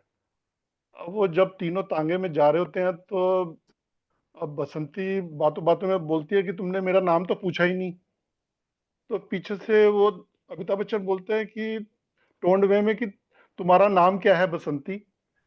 तो अब बसंती का इसमें मुंह बन जाता है कि अब, जो कि अब देखो जो धर्मेंद्र है वो बसंती के रूप पर मोहित है। उसके रूप के आकर्षण में वो बसंती का नाम, जिसे वो पहले कई बार भी चुका है, उसकी परवाह किए उससे पूछता है कि तुम्हारा नाम क्या है। तो बसंती कहती है कि अब तुमने पूछ ही लिया तो हम बता ही देते हैं कि हमारा नाम बसंती है। तो एक बार क्या हुआ, बाबूजी को मैंने एक कीवी का एक पीस दिया। बाबूजी ने खाया इस कीवी को, तो बाबूजी को थोड़ा खट्टी लगी, तो थोड़ा सा उन्होंने पूरा उसका, देखिए, अब वो बोलने लगे कि अब हमें इसको खाने की कभी भी जरूरत नहीं है। तो इसको एक एक बार खा करके उन्होंने इसके जितने भी इसमें जो चढ़ी हुई थी रूप स्पर्श रस गंध जो भी कोडिंग हुई हुई थी, उसको पहली बार में ही खाते ही डिकोड कर दिया कि अब जब भी दूसरी बार इसको खाएंगे तो, यानी कि टोन वे में से पूछेंगे तुम्हारा नाम क्या है बसंती, यानी कि इसको पूरा का पूरा जान लिया उन्होंने। तो अब देखो इस बात को थोड़ा सा, इसके मूल मर्म को समझिए, इस अन्यथा में ना लें इसको। तो एक कक्षा में बाबूजी ने बताया भी था कि शुरू शुरू में अलग अलग दुकानों या घरों में जा करके मैंने खाने की खाने की जो जितनी भी खट्टी मिट्टी चीजें हैं, नमकीन है, उसका इन पर खूब अभ्यास किया। तो दूसरी तरफ देखो धर्मेंद्र जैसे लोग जो हैं वो बसंती रूपी जो आकर्षक वस्तुएं हैं उनके रस गंध स्पर्श रूप से प्रभावित होकर के उनके साथ जीने मरने की कसम खा करके एक दूसरे को अपना मान बैठते हैं। और यहाँ बाबूजी ने सारी चीजों को जानकर समझकर अपने लिए उन सबको जीरो कर दिया। जीरो मतलब अंडा। तो बुद्ध ने इसी को ही शून्य कहा है। और जब उस शून्य का जब नामकरण हुआ तो सारी ईश्वरी विभूतियों ने उसको निकनेम दिया आत्मा। तो अब उसका जो मुख्य नेम क्या है वो सबको मालूम है। जी भाई साहब। बहुत बढ़िया संजय भाई साहब। और आपने जो दृष्टांत शोले का दिया है कि तेरा नाम क्या है बसंती, और बाबू जी का जो किवी का स्वाद बताया, बिल्कुल सही है। इस समय जो सारी समस्याओं की जड़ में और उसका समाधान भी श्रद्धेय बाबू जी ने दिया है, तन्मात्रा साधना। क्योंकि तन्मात्रा साधना के ऊपर आपकी पकड़ अच्छी है। हम लोग चाहते भी हैं आपसे, समय समय पर हम लोग मार्गदर्शन भी लिए हैं तन्मात्रा साधना का। और यही प्रत्याहार जो अभी प्रारंभिक दौर पर उसके बारे में बताया गया था कि जब हमारी इंद्रियां विषयों की तरफ न जा करके चित्त के अनुरूप जब उसके नियंत्रण में काम करने लगती हैं तो तन्मात्रा सधने लगती है। कि स्व विषय असंप्रयोगे चित्त स्वरूप अनुकार इंद्रियाणाम प्रत्याहार, जो परिभाषा दिया है योग दर्शन ने, यही है। और यही तन्मात्राओं की जो पकड़ हमारे ऊपर आ जाती है तो हम संसार में उलझ जाते हैं। और जब हमारी पकड़ इन तन्मात्राओं के ऊपर हो जाती है तो फिर अध्यात्म की यात्रा वहां से शुरू होती है और साधक को विज्ञानमय कोष में प्रवेश करने की योग्यता प्राप्त हो जाती है। इसी पर चर्चा की गई है और इसी को दृष्टांतों के माध्यम से आदरणीय संजय शर्मा भाई साहब ने हम सबको बताया। और नेचुरली हम लोग प्रयास करेंगे कि आपके इस दृष्टांतों को भी ध्यान में रखें और सहजता से जो शास्त्रीय शब्द हैं उनको समझना आसान हो जाएगा प्रारंभिक दौर के साधक के लिए। तो अब हम लोग सीधे चलते हैं। हाजीपुर से सृष्टि सिन्हा जी हैं। पहले क्लास में ढेर सारा प्रश्न पूछा करती थी दीदी, और आजकल लग रहा है क्लास से आप गायब हो गई हैं। हाँ, प्रणाम दीदी। आपकी आवाज नहीं आ रही, थोड़ा सा। हाँ, अपने अब आ रहा स्क्रीन। है। हाँ, अब आ रही है, अब आ रही है, बताइए।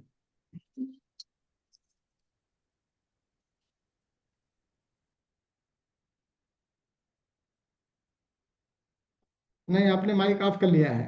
माइक ऑफ कर लिया है।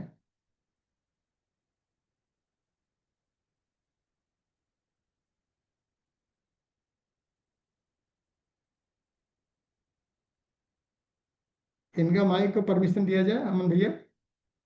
लग रहा है कि एडमिन का परमिशन नहीं मिला है क्या, क्योंकि नहीं ट्राई नहीं, तो कर। परमिशन मिला था इनको। अभी दोबारा अच्छा, एक मिनट देख रहे हैं, इन्होंने ऑफ कर लिया दोबारा शायद। देख लें, हो सकता है लॉक दोबारा हो गया देख, हो। एक मिनट दे दिए आप जी, ऑन गिरा है जी। हाँ बताइए दीदी, बताइए। अभी तो रफ्तार बहुत ही कम गया है, पैर टूटने के बाद रफ्तार कम गया। आवाज सुनाई दे रहा है? हाँ सुनाई पड़ रहा, बोलें बोलें। हाँ, पैर टूटने के बाद से ये साधना का रफ्तार कम गया। और लेकिन इस हम अनुभव किए जो उसको कहना चाहते हैं।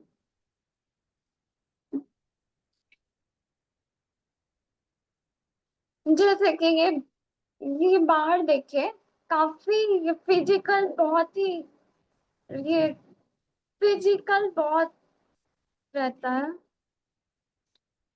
फिजिकल मेंटल हेल्थ बहुत ही खराब चल रहा है, इस पे जरूरी है ध्यान देना। और पहले हम गुरुदेव का किताब पढ़े थे, स्वतंत्रता सेनानी, जिसमें काफी मतलब स्वतंत्रता के लिए जो आग देखे गुरुदेव का, मतलब इतना कम उम्र में, बहुत ही कम उम्र में ही उनका शादी हो गया, लेकिन तब भी स्वतंत्रता के लिए जो आग था उनका, काफी कमाल का था। अगर वैसा हम लोग के अंदर 1% भी आ जाए तो बहुत ही अच्छा होगा सभी साधक के लिए। ये क्यों नहीं आ पा रहा दीदी 1%? गुरुदेव को आपने पढ़ा, और एक पैर में अगर चोट लग गई है तो उससे बहुत ज्यादा हाँ, परेशान नहीं होना चाहिए। पूरी शरीर जो है, मन भी अपने कंट्रोल में है, बुद्धि, इन सब में चोट नहीं लगनी चाहिए। शरीर तो चोट लगी है, फिर ठीक हो जाएगी। हाँ, मतलब कि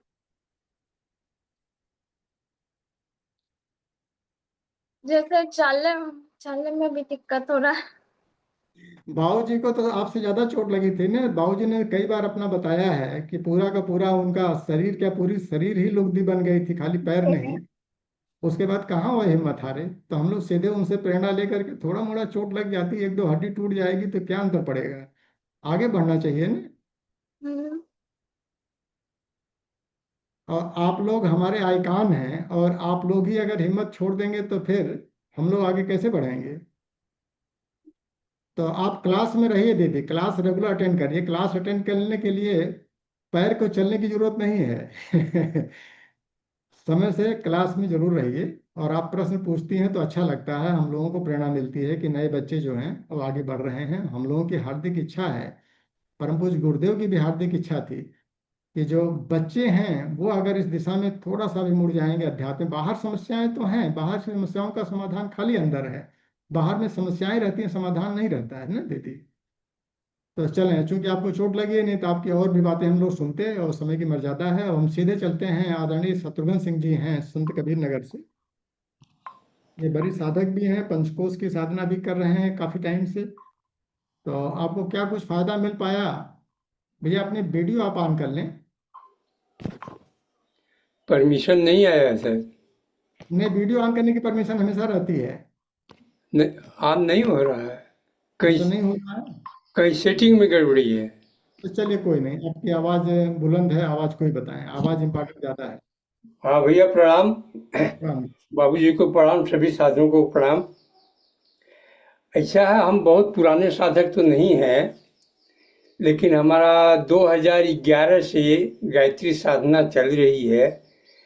लेकिन परिवर्तन हमारे अंदर बहुत ज़्यादा तब हुआ जब हम पंचकोश साधना से जुड़े। तब से हमको मतलब काफ़ी परिवर्तन हुआ। और दर्द क्रमशः हम 5 कोर्सों का थोड़ा थोड़ा करके हम बराबर उसका साधना करते रहते हैं। 5 परिवर्तन बताएं भैया, 5 परिवर्तन जो है कम से कम पंचकोश सबसे के बड़ा परिवर्तन हमारा अभी से 6 महीने में जो हुआ है, हमारा अंतर जगत जो है में इतना परिवर्तन हुआ है कि पहले जैसे हमको ज़्यादा उत्तेजित होते थे, गुस्सा आता था, अब हमारे अंदर शांति और आराधना की तरफ हम कुछ और ज़्यादा झुकाव हो गया। आराधना तो हम करते ही थे, लेकिन अब आराधना की तरफ और झुकाव हो गया और शांत, यानी हमारे गुस्से बहुत कम हुए हैं। ये बहुत बड़ा परिवर्तन हुआ अंदर से, हमारे अंदर शांति और आनंदमय होने लगा। अब हमको अपने आप में बहुत शांति मिलती है कि कम बोलना और अधिक करना, ये प्रक्रिया हमारे अंदर ही हाल 6 महीने के अंदर ये बदला हुआ है। और धीरे धीरे प्रतिदिन हमको प्रसन्नता से जो मिलता है उसका लाभ हम बहुत ज़्यादा ले लेते हैं। और हमसे कुछ विशेष तो कुछ हो नहीं पाता है, और हमसे कुछ पूछना चाहे तो अलग से। नहीं, ठीक है। देखें भैया, बहुत बढ़िया चीज आपने बताया कि आवेश ग्रसित होकर के जो है, आवेश ग्रस्तता में आदमी की बुद्धि का विनाश होता है, इसलिए उस मार्ग जो है वो सही के बजाय गलत दिशा में चला जाता है। तो साधक के लिए बहुत बड़ी मर्यादा रहती है, और हम लोगों को कहीं कहीं पर बाहर में क्रोध को प्रकट करना होता है, लेकिन अंदर से आवेश ग्रसित नहीं होते हैं। क्योंकि एडमिनिस्ट्रेशन में इस तरह की दिक्कतें आती हैं कि बाहर के लोगों को समझाना पड़ता है कि साहब बहुत क्रोध में है, तो चीजें अपना सिंपल वे में हो जाती हैं, जिसके लिए काफी प्रयास करने के बाद भी नहीं होता है। तो क्रोध बाहर दिखना तो चाहिए, लेकिन अंदर होना नहीं चाहिए। ये परिवर्तन तो हो गया हमारा, जी जी। ये परिवर्तन हुआ। तो ये जरूरी है, और ये साधना से ही संभव हो पाता है। तो आवेश जो अंदर नहीं होना साधना चाहिए। हमारा नियमित चल रहा है, नियमित साधना चल रहा है। तो प्रयास करें इसी तरह से। अब पंचकोश में चूंकि आप रेगुलर क्लास में भी रहते हैं और सवेरे वाली कक्षाएं भी आप अटेंड करते हैं, तो ढेर सारी समस्याओं का समाधान स्वतः मिलता रहता है, और उसको हम अपने जीवन में अडॉप्ट करेंगे तो फायदा निश्चित रूप से मिलेगा। मिल रहा फायदा मिल रहा है। अब हम सीधे चलते हैं, रानी राय जी पटना से हैं। रानी राय जी पटना से हैं, अपनी वीडियो ऑन कर लें दीदी। हाँ, पंचकोश से क्या फायदा मिल पा रहा है दीदी, आप बताएं। प्रणाम सभी बाबूजी को और माता जी के चरण में आपका चेहरा साफ नहीं आ रहा है, थोड़ा चेहरा जो है ऊपर करें, वीडियो को थोड़ा सा मोबाइल को नीचे कर लें। और आप उल्टे बैठी हैं, इसलिए लाइट जिधर से है, तो इसलिए चेहरा जो है कम दिख रहा है। आप बताएं बताएं दीदी। प्रणाम सभी बाबूजी को माता जी को चरणों में और सभी साथ को प्रणाम। अनुभव तो बहुत हुआ है, उतना तो बता नहीं सकते हैं, जो पूछिएगा उसमें बता देंगे। दीदी जो 4-5 अनुभव जो है इम्पोर्टेंट वाला बताएं। बाबूजी से मिलने के बाद तो बाबूजी को देख लिए तो, और उनसे जो प्राप्त हुआ है तो लगता ही नहीं है ये भगवान, मतलब क्या सब कुछ प्राप्त हो सकता है हम अपना साधना को निरंतर बना के रखे तो ये चीज बाबूजी का प्रतिदिन हम क्लास नहीं छोड़ते हैं ये देख, और अपना जो है मेरा रूटीन जो है उसको हम अपना ध्यान करते हैं। तो सुबह से उठना हुआ तो उषा पान करते हैं, तो उससे मेरा पेट का गैस नहीं अब बनता है, हमको दवाई नहीं खाना पड़ता है अब। ये हुआ है लाभ। और दिन भर दिन अपना 5 कोष का जो रहता है हम अपना ध्यान करते रहते हैं, मेरा हो रहा है कि नहीं साधना। तो छोटा मोटा थोड़ा सा दिक्कत आता है तो बाबूजी से क्वेश्चन पूछ लेते हैं तो उससे मिलता है। ऐसे भी हम बाबूजी से मन ही मन बात करते हैं, तो हमको जहाँ रुकावट होता है वहाँ हमको मिलता है, तो बहुत राहत मिलता है। जैसे गृहस्थ जीवन में रहने में कठिनाई कभी आती है तो बाबूजी का परावानी में चाहे गुरुदेव का परावानी में कुछ सुनते हैं, उस पर चलते हैं तो बहुत संतोष मिलता है। अन्नमय कोष पर यही चल रहा है। और रात में भी बाबूजी जैसे भोजन में बाबूजी बताए हैं जो कुछ अपना खाना को कम कर देना है, तो उससे ये हुआ है कि उसमें फुर्ती रहता है और पेट भी ठीक रहता है, नींद भी अच्छा आती है। ये सब है अनुभव। और प्राण में है जो हिम्मत पहले नहीं होता था, काम तो बहुत बहादुरी से कर लेते थे, लेकिन प्राण नहीं समझते, मतलब हिम्मत नहीं होता था, बाहर से जैसे बहुत डर भय रहता था। तो वो चीज बाबूजी के पूछने पर बताए ज्ञान से अभाव से होता है ये चीज। तो ये ज्ञान स्वाध्याय से हुआ है। स्वाध्याय पहले भी करते थे, लेकिन बाबूजी का ये कृपा है जो उसमें समझदारी बढ़ी है, तो ज्ञान और अच्छा मिल रहा है, उसमें भी संतोष मिल रहा है। तो इसको हम बहुत अब निडर के साथ भी बहुत हिम्मत से बहुत काम कर लेते हैं, जिससे परिवार में ये भी होता है कि कैसे अकेले कर लेगी, इसको लगता है कि हम बहुत बहादुर हो गए हैं। तो हम कहते हम तो करते ही नहीं है, जब समर्पण कर दिए हैं भगवान को तो वो अपना ऊर्जा से करवा रहे हैं, हमारा तो कुछ है ही नहीं हिस्सा इसमें। तो ये हो रहा है और मन में भी हो रहा है, मन को भी बहुत कुछ उतार चढ़ाव होता था। तो बाबूजी से पूछने पर ये पद रूप रस गंध को इस पर प्रैक्टिकल कर रहे हैं। तो अब दूसरे के बात को जो मंथन करते थे तो वो सब भी अब नहीं हो रहा है। कहते हमको तो वो अपमान किया ही नहीं, वो तो गुरुदेव का बच्चा को अपमान किया, हम तो हम हैं ही नहीं। तो ये सब चीज करके युद्ध करते हैं अपने आप में अंदर से, तो वो भी बहुत कम हुआ, बहुत मतलब साफ ही कम हो गया है। बाहर का बात अब नहीं छूता है। क्रोध भी बीच में हो रहा था, तो उसको धीरे धीरे वो भी नहीं हो रहा है, ठीक लग रहा है, संतोष लग रहा है। और ये सब चल रहा है, विज्ञान में बहुत कोश में बढ़िया भी जी, है। बहुत बढ़िया। और चूंकि बाबूजी आपको अलग से नहीं कुछ देते हैं, बाबूजी वही ज्ञान सबको देते हैं। अब जो अपना लेता है उसको, जो उनकी बात को मान लेता है उसको फायदा मिल जाता है। आप अपना रही हैं तो बिल्कुल फायदा मिलेगा। तो हम चाहते हैं कि जो भी साधक अपना अनुभव साझा, चूंकि आपने कहा था हम अपना अनुभव साझा करना चाहते हैं, तो अपने बिंदुओं को बना करके जरूर लाएं क्लास में, कि हमको ये 5 फायदा मिला या 10 फायदा मिला, उसको संक्षेप करके, तो कम समय में हम अधिक अभिव्यक्ति कर पाएंगे। और बड़ा सिद्धांत क्लियर है कि गुरुदेव जो बताते हैं उसके अनुशासन का पालन करना होता है साधक। अगर उसके अनुशासन का पालन करता है तो सिद्धांत है, विज्ञान है, उसको फायदा मिलेगा ही मिलेगा। तो हम सीधे चलते हैं प्रज्ञा कुंज में। प्रणाम। आदरणीय मनोज भैया हैं, भूप किशोर श्रीवास्तव जी के नाम से जाने जाते हैं। हम लोग मनोज भैया के नाम से ये कर्मयोगी भी हैं, कर्मयोग की प्रेरणा इनसे मिलती रहती है। तो भैया प्रणाम। बताएं आपको क्या कुछ हम लोगों को मार्गदर्शन करेंगे आए अपने अनुभव के माध्यम से। आपका ऑडियो ऑन करिए भैया, ऑडियो ऑन करिए।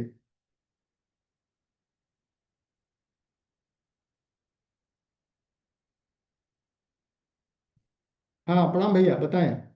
भैया जी प्रणाम, सभी साधकों के प्रणाम, पिताजी को प्रणाम, गुरु सत्ता को प्रणाम। अ, साधना से तो संदेह की साधना में कोई गुंजाइश ही नहीं है कि लाभ न मिले।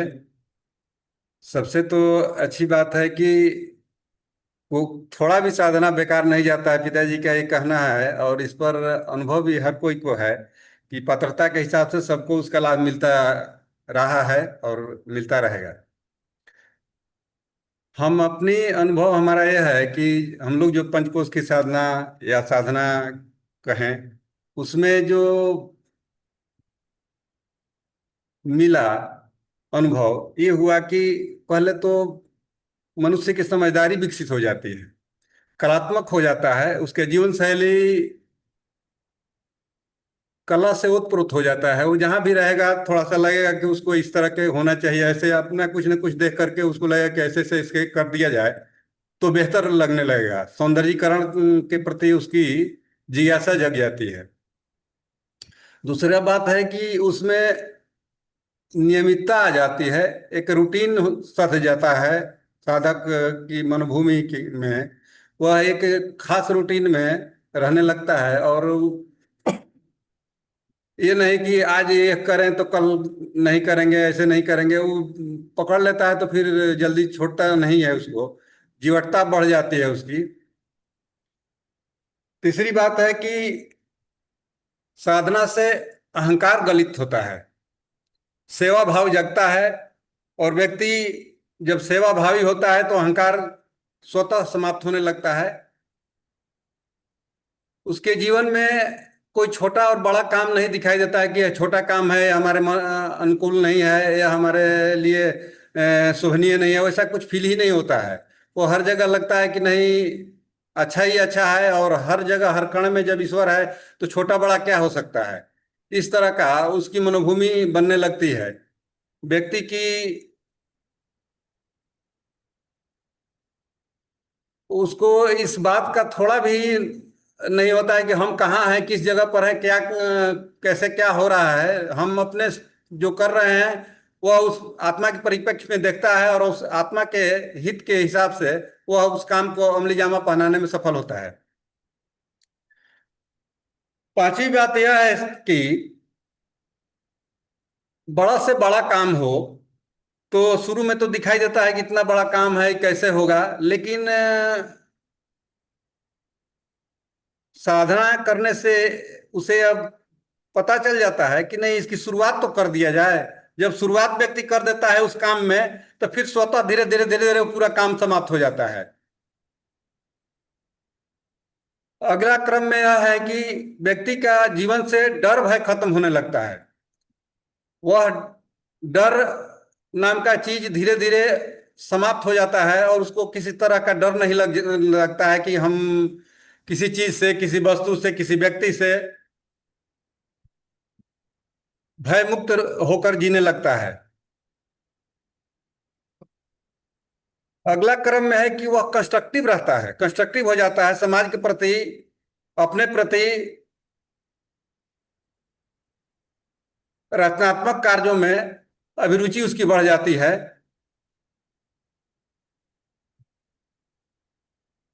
और अभिरुचि बढ़ जाने से व्यक्ति का जो अंतःकरण है वह शुद्ध होने लगता है और उसमें व्यक्ति अपने आप को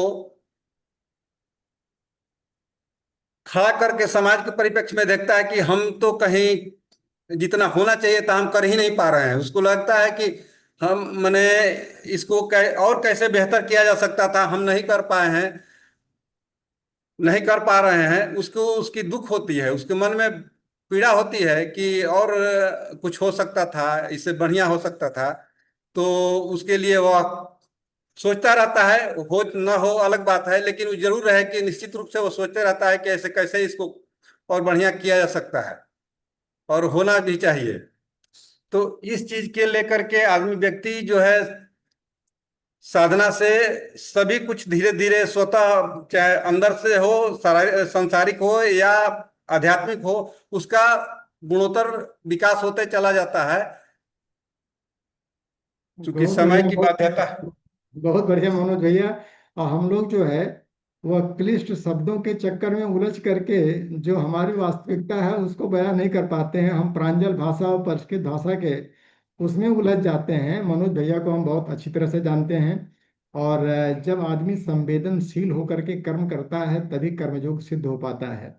अभी हमने मनोज भैया को देखा, 10 दिन पहले प्रज्ञा कुंज जाने का एक सोशल मेला था और एक हमारे वरिष्ठ जो साधक हैं उनके साथ कुछ मिस हैपनिंग हो गई थी, एक्सीडेंट हो गया था, सीरियस था उस टाइम सिचुएशन। उस टाइम हमने इनको याद किया। हमने सोचा कि भाई इस टाइम हमारी मदद कौन कर सकता है, तो सीधा सा हमारा पॉइंट गया कि मनोज भैया रात में इतनी, और हम 2-3 रात के जगे हुए थे। लेकिन चूंकि सिचुएशन को देखते हुए हमने इनको घंटी किया और ये तुरंत हाजिर हो गए 5 मिनट के अंदर स्पॉट पर। और फिर रात भर हम लोग प्रयास करके कैसे उस परिस्थिति से अपने को बाहर निकाला गया कि ताकि कोई मिस हैपनिंग ना होने पावे। तो यही कर्मयोग है कि हम कितने संवेदनशील हैं। अभी जो मनोज भैया ने बताया, तो व्यवहार में जब उतरने लगता है यही साधना का प्रतिफल होता है कि हम अंदर से सेवा करें। और अंदर से सेवा करने का जो जज्बा हमने इनके अंदर देखा है उस पर भी हमारा प्रयास रहता है कि वो कुछ के कुछ अंश जो है वो हमारे अंदर भी आ जाए। आ नहीं पा रहा है लेकिन हम प्रयासरत हैं, लाएंगे जरूर।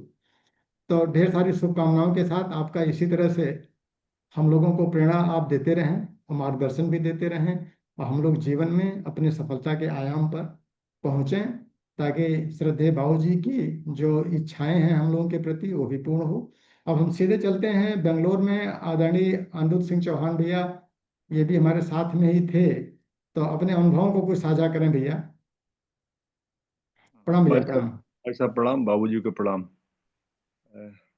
अपने अनुभव में जो है एक जो खास चीज नजर आती है उसमें एक तो ये है कि आजकल साक्षी भाव जो है बहुत पनपने लगा है। कोई भी विचार जैसे ही मन में आता है तो एक मतलब हम ऐसा लगता है कि हम इसको देख पा रहे हैं कौन सा विचार आया और कौन सा गया। पहले जो है लगता कौन सा विचार आया कौन सा चला गया, और उस पर जो अपना कोई अपना प्रतिबंध नहीं होता था, हम उसको मतलब उस तरीके से कर नहीं पाते थे। दूसरा जो है जिस तरीके से हम लोग स्वाध्याय वगैरह करते हैं, तो जो एक प्रक्रिया जो अपनाई थी धीरे धीरे जो है वो बलवती हो रही है। उससे क्या है कि जैसे कोई आज स्वाध्याय किया है तो उसका मनन चिंतन चलता रहता है, तो एक आत्मचिंतन चलता है, और आत्मचिंतन चलता है तो फिर वो आगे की प्रक्रिया में आत्मशोधन की ऊपर बढ़ जाते हैं, और आत्मशोधन से आत्मनिर्माण आत्मविकास की प्रक्रिया, और जो निर्मल एक साधक को जो मिलने चाहिए उसके जो सफलता के जो सूत्र वहां से निकल के आते हैं। तो ऐसी प्रक्रिया हमारी चल रही है, और साथ ही जो है एक स्वाभाविक रूप से जो हम साधक अपना एक तरीका अपना लेता है, उस रास्ते पर चलता है, तो जो बाकी चीजें स्वतः उसको मिलती चली जाती हैं। समाज में जो है प्रतिष्ठा और वो चीजें वो अपने आप में कोई बयां करने की जरूरत नहीं है। तो ये बहुत सारी चीजें हैं, उपलब्धियां हैं, और ये निश्चित रूप से जब साधक उस रास्ते पर चलता है और करता है, उसको अपनाता है, शब्दों में बयां न करके जब प्रयोग में लाता है, निश्चित रूप से जो है बहुत सारी उपलब्धियां स्वतः जो है उसको मिलती चली जाती हैं। तो यही, और हमारी अभी अभी तक का जो है मतलब चिंतन चरित्र में परिवर्तित करने की जो प्रक्रिया है ना, उसको अब जब अपनाया है तो निश्चित रूप से जो है बहुत हमको लाभ मिल रहा है। धन्यवाद भाई साहब। बहुत बढ़िया चौहान साहब आपने बताया। और चूंकि आप बचपन से ही गायत्री के सानिध्य में हैं, आपका परिवार भी गायत्री के सानिध्य में है, पिताजी से आपको ढेर सारा शिक्षण भी आचरण से मिला है, और आप पंचकोश के भी बड़े साधक हैं। दृष्टा भाव अगर व्यक्ति के अंदर आ जाता है तो उसकी महाविदेहावस्था कहते हैं, फिर संसार उसको प्रभावित नहीं कर पाता है, और तभी वह अंतरात्मा में घुस पाता है और बढ़िया काम कर पाता है। तो हम सबकी बड़ी अपेक्षाएं हैं कि आप कुछ अच्छा भी करेंगे, और जो समाज के लिए हम सबके लिए प्रेरित भी करें, और समाज के लिए कल्याणकारी भी हो। चूंकि अब आप रिटायरमेंट पर ले चुके हैं, तो आपसे उम्मीदें हम सबकी ज़्यादा बढ़ गई हैं कि आप आगे आगे चलें, पीछे पीछे हम सब आपके साथ जुड़े हुए हैं। चौहान भैया, अब हम सीधे चलते हैं महेश राठौर जी अगर हैं धार एमपी से, इन्होंने इच्छा जाहिर की थी कि भैया हम अपना अनुभव साझा करना चाहते हैं, तो अपनी वीडियो ऑन कर लें। महेश राठौर जी, एमपी धार से। महेश जी राठौर जी है नहीं शायद इसमें, तो अगर नहीं हो है तो तो हम वीडियो सीधे ऑन कर चलते लें। हैं। हाँ, अगर हैं तो अपनी वीडियो ऑन कर लें, नहीं तो हम सीधे चलते हैं पटना में। आशा दीदी हैं और शुरुआती दौर से जुड़ी हुई हैं, गृहिणी हैं, और बढ़िया साधना इनकी चलती रहती है। दीदी अपना अनुभव साझा करें इधर का, पिछले साल भर के अंदर आपको क्या मिला। पुराना तो और आपका हम प्रणाम। लोग। राम दीदी प्रणाम। प्रणाम भैया। प्रणाम पिताजी। मातृ को प्रणाम, सभी छात्रों को प्रणाम। भैया इधर साल भर से तो जो पहले तो ये सब ठीक था, अब मानसिक और जो सोचने की जो शैली है वो बदली है।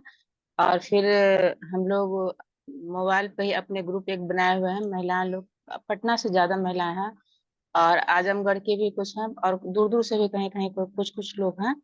और उसी में स्वाध्याय चलता है, और उस पर जो स्वाध्याय करते हैं उस पर फिर चर्चा होती है, और अपने मन की बात भी जिनको जो बोलना होता है वो बताते हैं लोग। और फिर ये नितिन भैया का 9 बजे से सूर्य साधना चलता है, उस पे भी हम लोग कुछ कुछ करते हैं। नितिन भैया कुछ बताते हैं, या तो जिस दिन वो अनुपस्थित रहे तो हम लोग सब बहने लोग में कभी कोई करवा लिए कभी कोई करवा लिए, उस तरह से हम लोग करते हैं।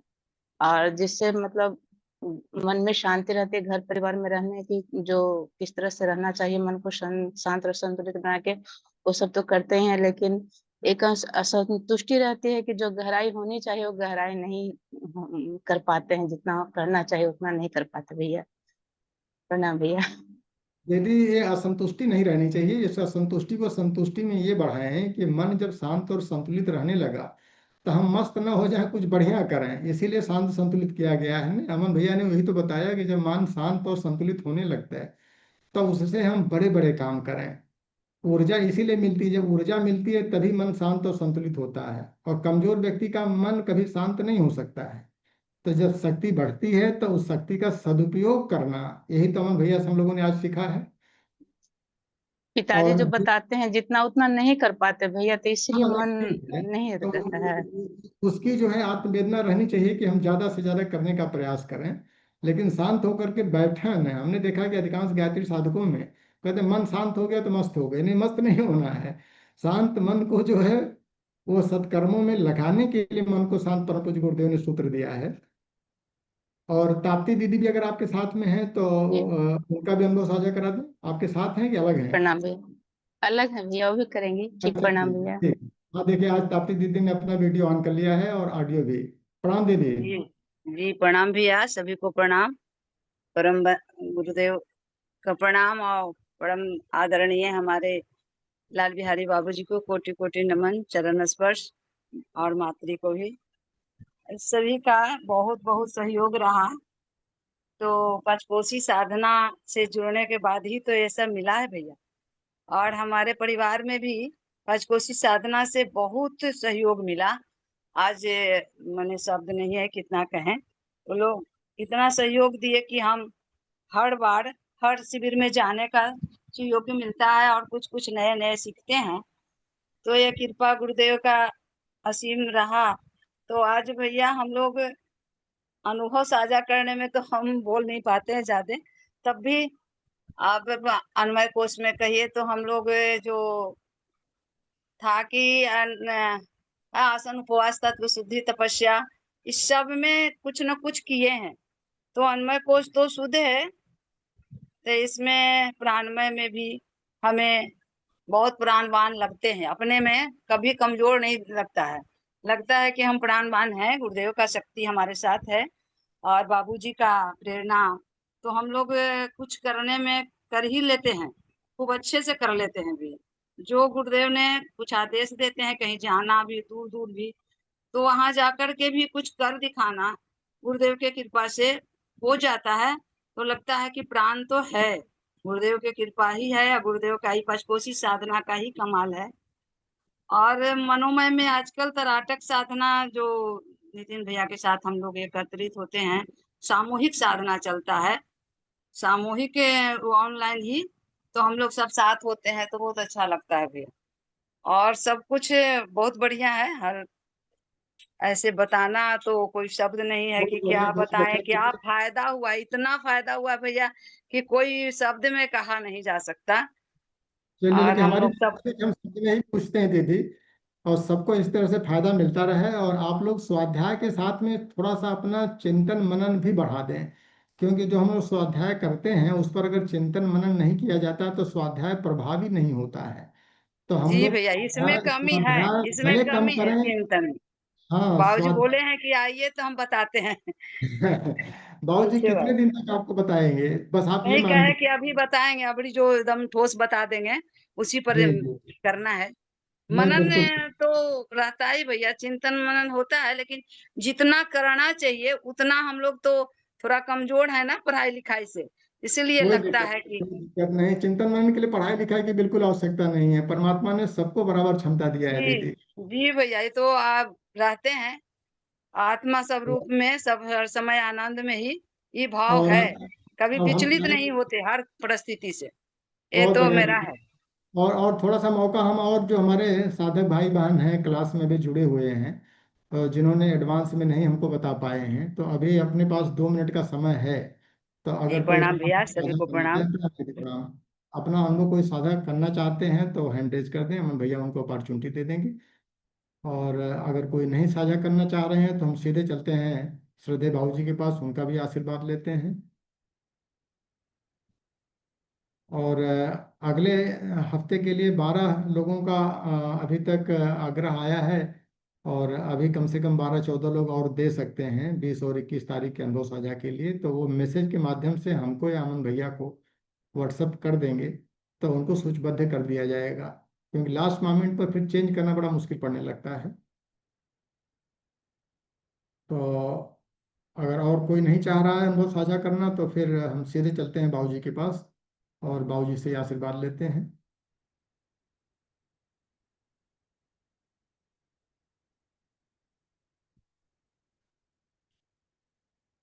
हाँ अमन भैया। जी जी तो जी भाई साहब। बाबूजी तो होस्ट भी होंगे, वो होस्ट होंगे। हाँ जी हाँ जी। तो अब बाबूजी आप ही मार्गदर्शन हम सबका करें।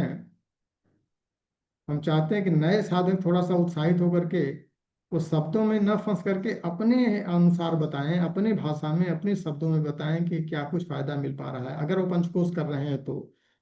और अगर पंचकोश साधना नहीं कर पा रहे हैं तो फिर जाहिर सी बात है कि फिर झूठ बोलना भी ठीक नहीं है। तो वरिष्ठ साधक ही अपना बताते रहेंगे क्या परिष्कार उनके अंदर हो रहा है। हाँ, प्रणाम बाबू जी। बाबू जी जी बाबू जी माइक ऑन कर प्रणाम। लिया जाए, माइक ऑन कर लिया जाए बाबू जी।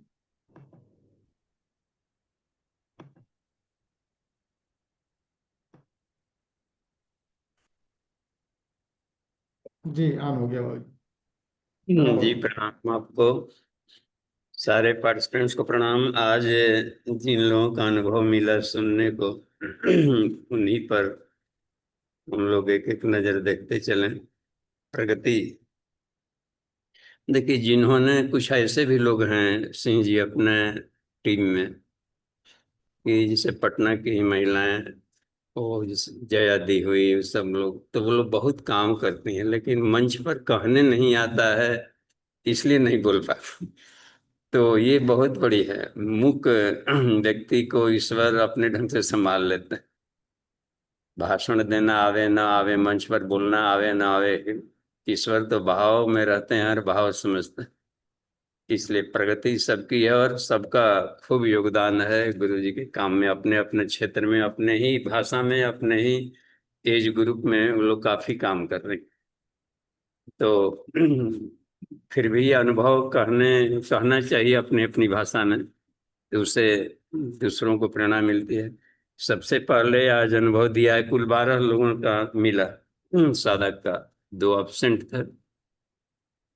अमन जी हैं, डॉक्टर लीलावती यादव जी, शरद जी, विभा पांडे जी का इसमें नाम आया, संजय शर्मा जी नई दिल्ली से, सृष्टि सिन्हा, शत्रुघ्न सिंह जी, रानी रॉय और मनोज श्रीवास्तव जी यहाँ, अनिरुद्ध जी भाई साहब, आशा जी, ताप्ती जी। तो अमन जी का, इनका विज्ञान में कोर्स बहुत ही अच्छी स्थिति में पक रहा है, और पकने का कारण है निरंतर स्वाध्याय। हर हर स्वाध्यायशील हैं, हर हर गतिशील हैं, पारिवारिक ड्यूटीफुलनेस, गॉडलीनेस, ये महत्वपूर्ण बात है। ड्यूटीफुलनेस, गॉडलीनेस, तो ये दोनों बराबर चलता रहेगा तो कोई कहीं भी हो पृथ्वी पर, किसी संस्था से जुड़ा हो, नहीं जुड़ा हो, किसी मजहब से जुड़ा हो, न जुड़ा हो, ईश्वर के साथ खेलते रहता है सब। एक गॉडलीनेस, ड्यूटीफुलनेस, ये उसके मूल में काम कर रहे, और इनके प्रयास अच्छे हैं। अगले दिनों हम सब और अधिक लाभ लेंगे इनके पूरी टीम से। डॉक्टर लीलावती यादव जी एक कॉलेज में रहते हुए इतना बढ़िया परफॉर्मेंस है, वहाँ भी बता रही थी कि कुछ महिलाओं के साथ हम लोग यहाँ काम कर ले रहे हैं, और ये रामनगर क्षेत्र से हैं, यहाँ भी चुकी हैं। तो इनके देखिए जो टीचर में है शिक्षा क्षेत्र में, तो संपर्क के लिए अलग से कहीं नहीं जाना पड़ता, अपने टीचर्स लोगों के बीच में उठना बैठना, विद्यार्थी आते रहते हैं जाते रहते हैं, उन्हीं को कैसे गढ़ाई किया जाए। अपने क्लास में ही जो सब्जेक्ट है, फिजिक्स वाले तो psycho physics, psycho chemistry, psycho bio, psycho mathematics, उसी में टर्निंग पॉइंट में कौन सा बिंदु छू लिया जाए कि बच्चों को अलग से चरित्र के पाठ न पढ़ाना पड़े, वो इसी जीवन शैली में अपने आप को कर लें। यह शिक्षण की शैली पर निर्भर करेगा। तो इस प्रतिभा को विकसित किया जाना चाहिए शिक्षा के क्षेत्र से जो जुड़े हुए लोग हैं। शरद जी भाई साहब का बहुत अच्छा है, वो नहीं बता पा रहे थे, जितना करते हैं उसका कुछ भी नहीं, कम हिस्सा बताया। जहाँ भी रुकावट आई थी, एक बार बात आई थी कि आराधना के बारे में कुछ कहें प्रैक्टिकल, तो हमने देखा कि जहाँ जहाँ पर, वहाँ भी कुछ संस्थाएं काम करती हैं चित्तौड़गढ़ में, तो जहाँ उसमें रुकावट आता है तो इनके प्रयास से रुकावट दूर हो जाता है। इसका मतलब है कि आम पब्लिक में भी अपनी पहचान और जगह बना लिए हृदय में। ये आराधना का लाभ है। लोक सम्मान, आत्मसंतोष, दैवी अनुग्रह तीनों मिलता है आराधना पक्ष से। और वही रेडियो स्टेशन से भी जा जाकर कार्यक्रम देते रहते हैं, जो भी उनके आते हैं बीच बीच में, बड़े बड़े इंस्टीट्यूशंस के लोग भी बुला लेते हैं, और खुद भी रिसर्च कर रहे हैं। अनवरत चल रहा है तो चमक और बढ़ती जाएगी। जहाँ भी दिक्कत है हम मित्रवत साथ में हैं सबके, विभा पांडे जी अच्छी हैं, परिवार में काफी, अब इनका पहले से तो काफी अंतर पड़ रहा है। पुत्री भी इनकी आई हुई थी, तो सबको लाभ मिल रहा है, पारिवारिक ठीक है। सोच में बदलाव आ रहा है, धीरे धीरे पकता है, इसलिए एक बारगी में नहीं पकता है। लगे रहें, भावनाशील होना भी जरूरी है। समाज में जीना है तो दूसरे के इमोशंस को वैल्यू देना होता है। तो पारिवारिक स्थिति अच्छी चल रही है और स्वाध्याय में भी बढ़िया है, अपने विचार भावों को भी ये लिखते रहते हैं, तो इनकी प्रगति के लिए भी ईश्वर से प्रार्थना है। संजय शर्मा जी बहुत अच्छे मित्र हैं। ये बहुत कम ऐसा मिलता है कि पूरा का पूरा परिवार ही शिक्षक ग्रुप है। गजब, अपने अपने एज ग्रुप में सभी टीचर हैं और लोग सभी के, तो पूरी पारिवारिक उन्नति के लिए हम प्रार्थना करते हैं। इनकी शोध बुद्धि बहुत ही सूक्ष्म बुद्धि की है, तो निरंतरता बनाए रखा जाए। और देखिए हर आदमी अपने ढंग से सत्य को पाता है। ईश्वर ने सभी मनुष्यों के दिमाग और शरीर अलग अलग ढंग से बनाए, अलग अलग ढंग से काम लेने के लिए। दूसरों के लिए जो खराब दिखता है वही उनका अपना मेरिट है। उससे हम कैसे ईश्वर को पालें, इस फील्ड में काम करने से स्वाभाविक प्रवृत्ति से आदमी आगे बढ़ता है। तो ये बहुत अच्छा ये है, इनके भाव विचार और शोध बुद्धि को नमन। आगे बढ़ते हैं, निरंतर आगे बढ़ते रहें। सृष्टि सिन्हा, देखिए इस बाहर तो आप जाएंगे, मान लीजिए कि हाथ पैर टूट गया तो नो प्रॉब्लम, शरीर ईश्वर का है और उसी में संसार क्रिया प्रक्रिया पर चलते रहता है, कर्मफल की व्यवस्था मिलते रहती है, तो उसमें खिन्न नहीं होना, खुश हो जाना है कि ये लोन चुका। और उसके बाद भी अपनी प्रतिभा को, पहचान बॉडी सिस्टम से अधिक है, मेरिट से, प्रतिभा से, व्यवहार, ये पहचान में आता है। एक से एक बड़े पदाधिकारी मिल जाते हैं हैंडीकैप्ट में, और अपना तो पूरा पैर, अभी और दौड़ेंगे आप, दौड़ दौड़ करके काम लेना है, ईश्वर स्टील बॉडी बना देते हैं। अभी आचार्य जी आए हुए थे, उनका एक्सीडेंट आते समय केहुनी टूट गया। अब केहुनी के यहाँ टूट गया तो अब खुश हो गए। देखिए ऐसे साधक कि वाह स्टील लग गया है, अब तो ईश्वर साधारण बॉडी को स्टील बॉडी बना देता है और पहले से अधिक ताकतवर हो जाता है ये करने का। तो हमें दूसरों के कमेंट पर और उनके न ध्यान दें, अपनी पहचान बनावें कि हम अपना परिचय देंगे अपनी प्रतिभा से, अपनी शालीनता से। दो चीज बहुत जरूरी है स्टूडेंट लाइफ में, चारित्रिक प्रखरता और विनयशीलता। तो प्रतिभा से प्रकाश फैलेगा और विनयशीलता लोगों के हृदय में जगह बनाता है। ये दो चीज बहुत जरूरी है और उससे आप आगे बढ़ते रहेंगे। स्वाध्याय बनाए रखें और प्रश्न पूछने क्रम जारी रखें। समय है 2 मिनट।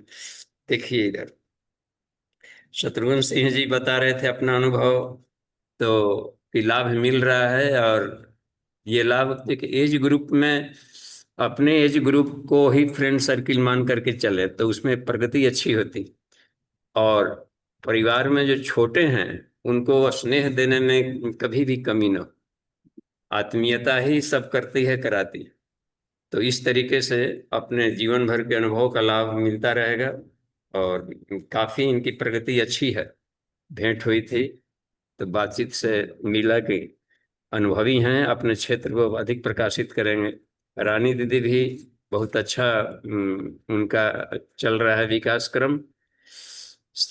मनोज जी हैं, इनको भूप किशोर श्रीवास्तव जी कहा जाता है, हम लोग निक नेम में मनोज जी सब जानते हैं। तो कर्मठता इनसे सीखने को मिलती है। जो भी आते हैं सत्र में, कहीं रात बिरात कभी भी एक कॉल पर सीधे आ जाते हैं, इतना हो अपना शारीरिक स्थिति हो या न हो। ये प्राणायाम, प्रैक्टिकल प्राणायाम इसको कहते हैं। खतनुस खेलना हो रात्रि में कि ये अमुक आदमी आ रहे हैं, यहाँ से आपको रिसीव करने जाना है, तुरंत तैयार। कोई पेशेंट आसपास में हो जाते हैं तो रात्रि को कहाँ जाएंगे, कौन डॉक्टर पास जाएंगे, ट्रॉमा जाएंगे, कहाँ जाएंगे, ये सब बहुत अजीब स्थिति होती है लोक सेवा का। या कॉस्मिक बॉडी की ऐसा पहचान है कि इस व्यक्ति का कॉस्मिक शरीर भी विकसित हो रहा है। और पूरी प्रज्ञा कुंज का जो आप देखते हैं सौंदर्यीकरण, इसमें इनकी मास्टर साहब की राम सिद्धि जी वगैरह हैं, तो 2-3 टीम को लोग मिल करके ये रात दिन उसमें लगे रहते हैं। तो घर परिवार भी, बिजनेस व्यवस्था भी, अपने सर्किल में इनकी अलग पकड़ है। यहाँ एक दिन लग रहा था, MR ग्रुप है इनका, तो निःशुल्क चिकित्सा शिविर लगा था। तो इनके जितने MR फ्रेंड सर्किल थे, दवाओं का स्टॉल का इतना ला दिए कि 250 लोगों ने फ्री निःशुल्क दवाएं ली, सब लाभ लिया। तो ये सब में एक अच्छी स्थिति है साधना की। तो अपने खुद में भी स्वभाव में काफी विनम्रता पहले से सोच में आया हुआ है। अनिरुद्ध जी भाई साहब तो पिलर हैं मजबूत, उनसे हम लोग की शान है। और पूज्य गुरुदेव के लिए तो एक मजबूत स्तंभ कहा जा सके, एक अच्छा गार्जियन, तो उसमें अनिरुद्ध सिंह चौहान जी को हम देखते हैं। और साक्षी चैतन्य का विकसित होना ये बड़ी चीज है। ईश्वर साक्षी चेता है बस केवल। आत्मा को अकर्ता जिस दिन हम बना लेंगे, तो उस दिन ईश्वर के साथ तालबद्धता बढ़ जाती है। करने वाली प्रकृति है, अपना मन बुद्धि चित्त अहंकार वह जितना शुद्ध होते जाएगा तो बाहर के व्यवहार शुद्ध होते जाते हैं। इक्षण मात्र से हमें तो इनके क्रियाकलापों पर नजर रखनी है अपने भीतर में। तो जैसे जैसे भीतर का रिफाइनमेंट होते जाता है, तो साक्षी चैतन्य और दूसरे सब अच्छे अच्छे लगने शुरू हो जाते हैं। तो ये अच्छी चीज है, साक्षी चैतन्यता का विकास होना और पकड़ में आना, ये सब ये अब ऐसा बढ़ रहा है। आशा दी, ताप्ती दी को धन्यवाद, संभाले हुए हैं मोर्चे, कहीं कहीं भी वहां पर जाते हैं और निरंतरता बनी हुई है। यहाँ भी हर सत्रों में आकर के सारी मैनेजमेंट व्यवस्था को संभाल लेती हैं। परिवारों में पहले जो अनुकूल नहीं थे, इन लोगों की साधना से सब अनुकूल हो रहे हैं। तो ये तब बनता है जब हम परिवार को एज इट इज एक्सेप्ट करते हैं। तो ये बहुत बड़ी उपलब्धि है इन लोगों के लिए। धन्यवाद सुभाष सिंह जी और आज के सत्र के लिए। और जो ये नहीं अनुभव दे पाए, नेक्स्ट डे अवश्य दें। में आज भी जो छूट गए हों तो उनके लिए और अपना नाम लिखावें। अच्छी मिल सबके लिए शुभकामना। और सभी प्रगतिशील है, जो नहीं अनुभव दे पा रहे हैं वह भी हिम्मत करें और अपनी अपनी भाषा में कुछ न कुछ लाभ केवल बताना है, ये लाभ मिला। तो उस लाभ में अच्छा दिक्कत क्या है ये भी जानकारी होना जरूरी है। तो उस दिक्कत को कैसे हम लोग पार करें। ठीक है, धन्यवाद। शांति बाट। बहुत बहुत धन्यवाद बाबू जी। और आपके मार्गदर्शन में, परम पूज्य गुरुदेव के संरक्षण में हम सभी इस रास्ते पर सतत चलते रहें। और गायत्री मंत्र की साधना हम कर रहे हैं। और गायत्री मंत्र का जो आखिरी शब्द है प्रचोदयात्, प्रचोदयात् स्वं पितरांश्च मानवान् नर प्रयाणाय च सत्यवर्त्मनि कृतं हि कर्मखिलमित्थमङ्गिना वदन्ति धर्मम् इति हि विपश्चितः। हम अपने साधना अभ्यास से उत्पन्न सकारात्मक अनुभवों को, उनके माध्यम से स्वयं अपने को और दूसरों को भी इस सतमार्ग पर चलने की प्रेरणा देते रहे। इस तरह की सभी कर्मों को परम पूज्य गुरुदेव ने एवं अन्य विद्वानों और वरिष्ठों ने ही धर्म कहा है। और इसी धर्म पथ पर, इसी भावना के साथ में हम आगे बढ़ते रहें। चरैवेति चरैवेति चरैवेति। आगे की 2 कक्षाओं के लिए हम चाहेंगे कि आप अपने अपने नाम जो है एडवांस में दे दें, ताकि उसकी लिस्ट को सूचीबद्ध किया जाए। और आज ओम के साथ में शांति 3 बार, और इसी साथ में सत्र को विराम दिया जाएगा। ओम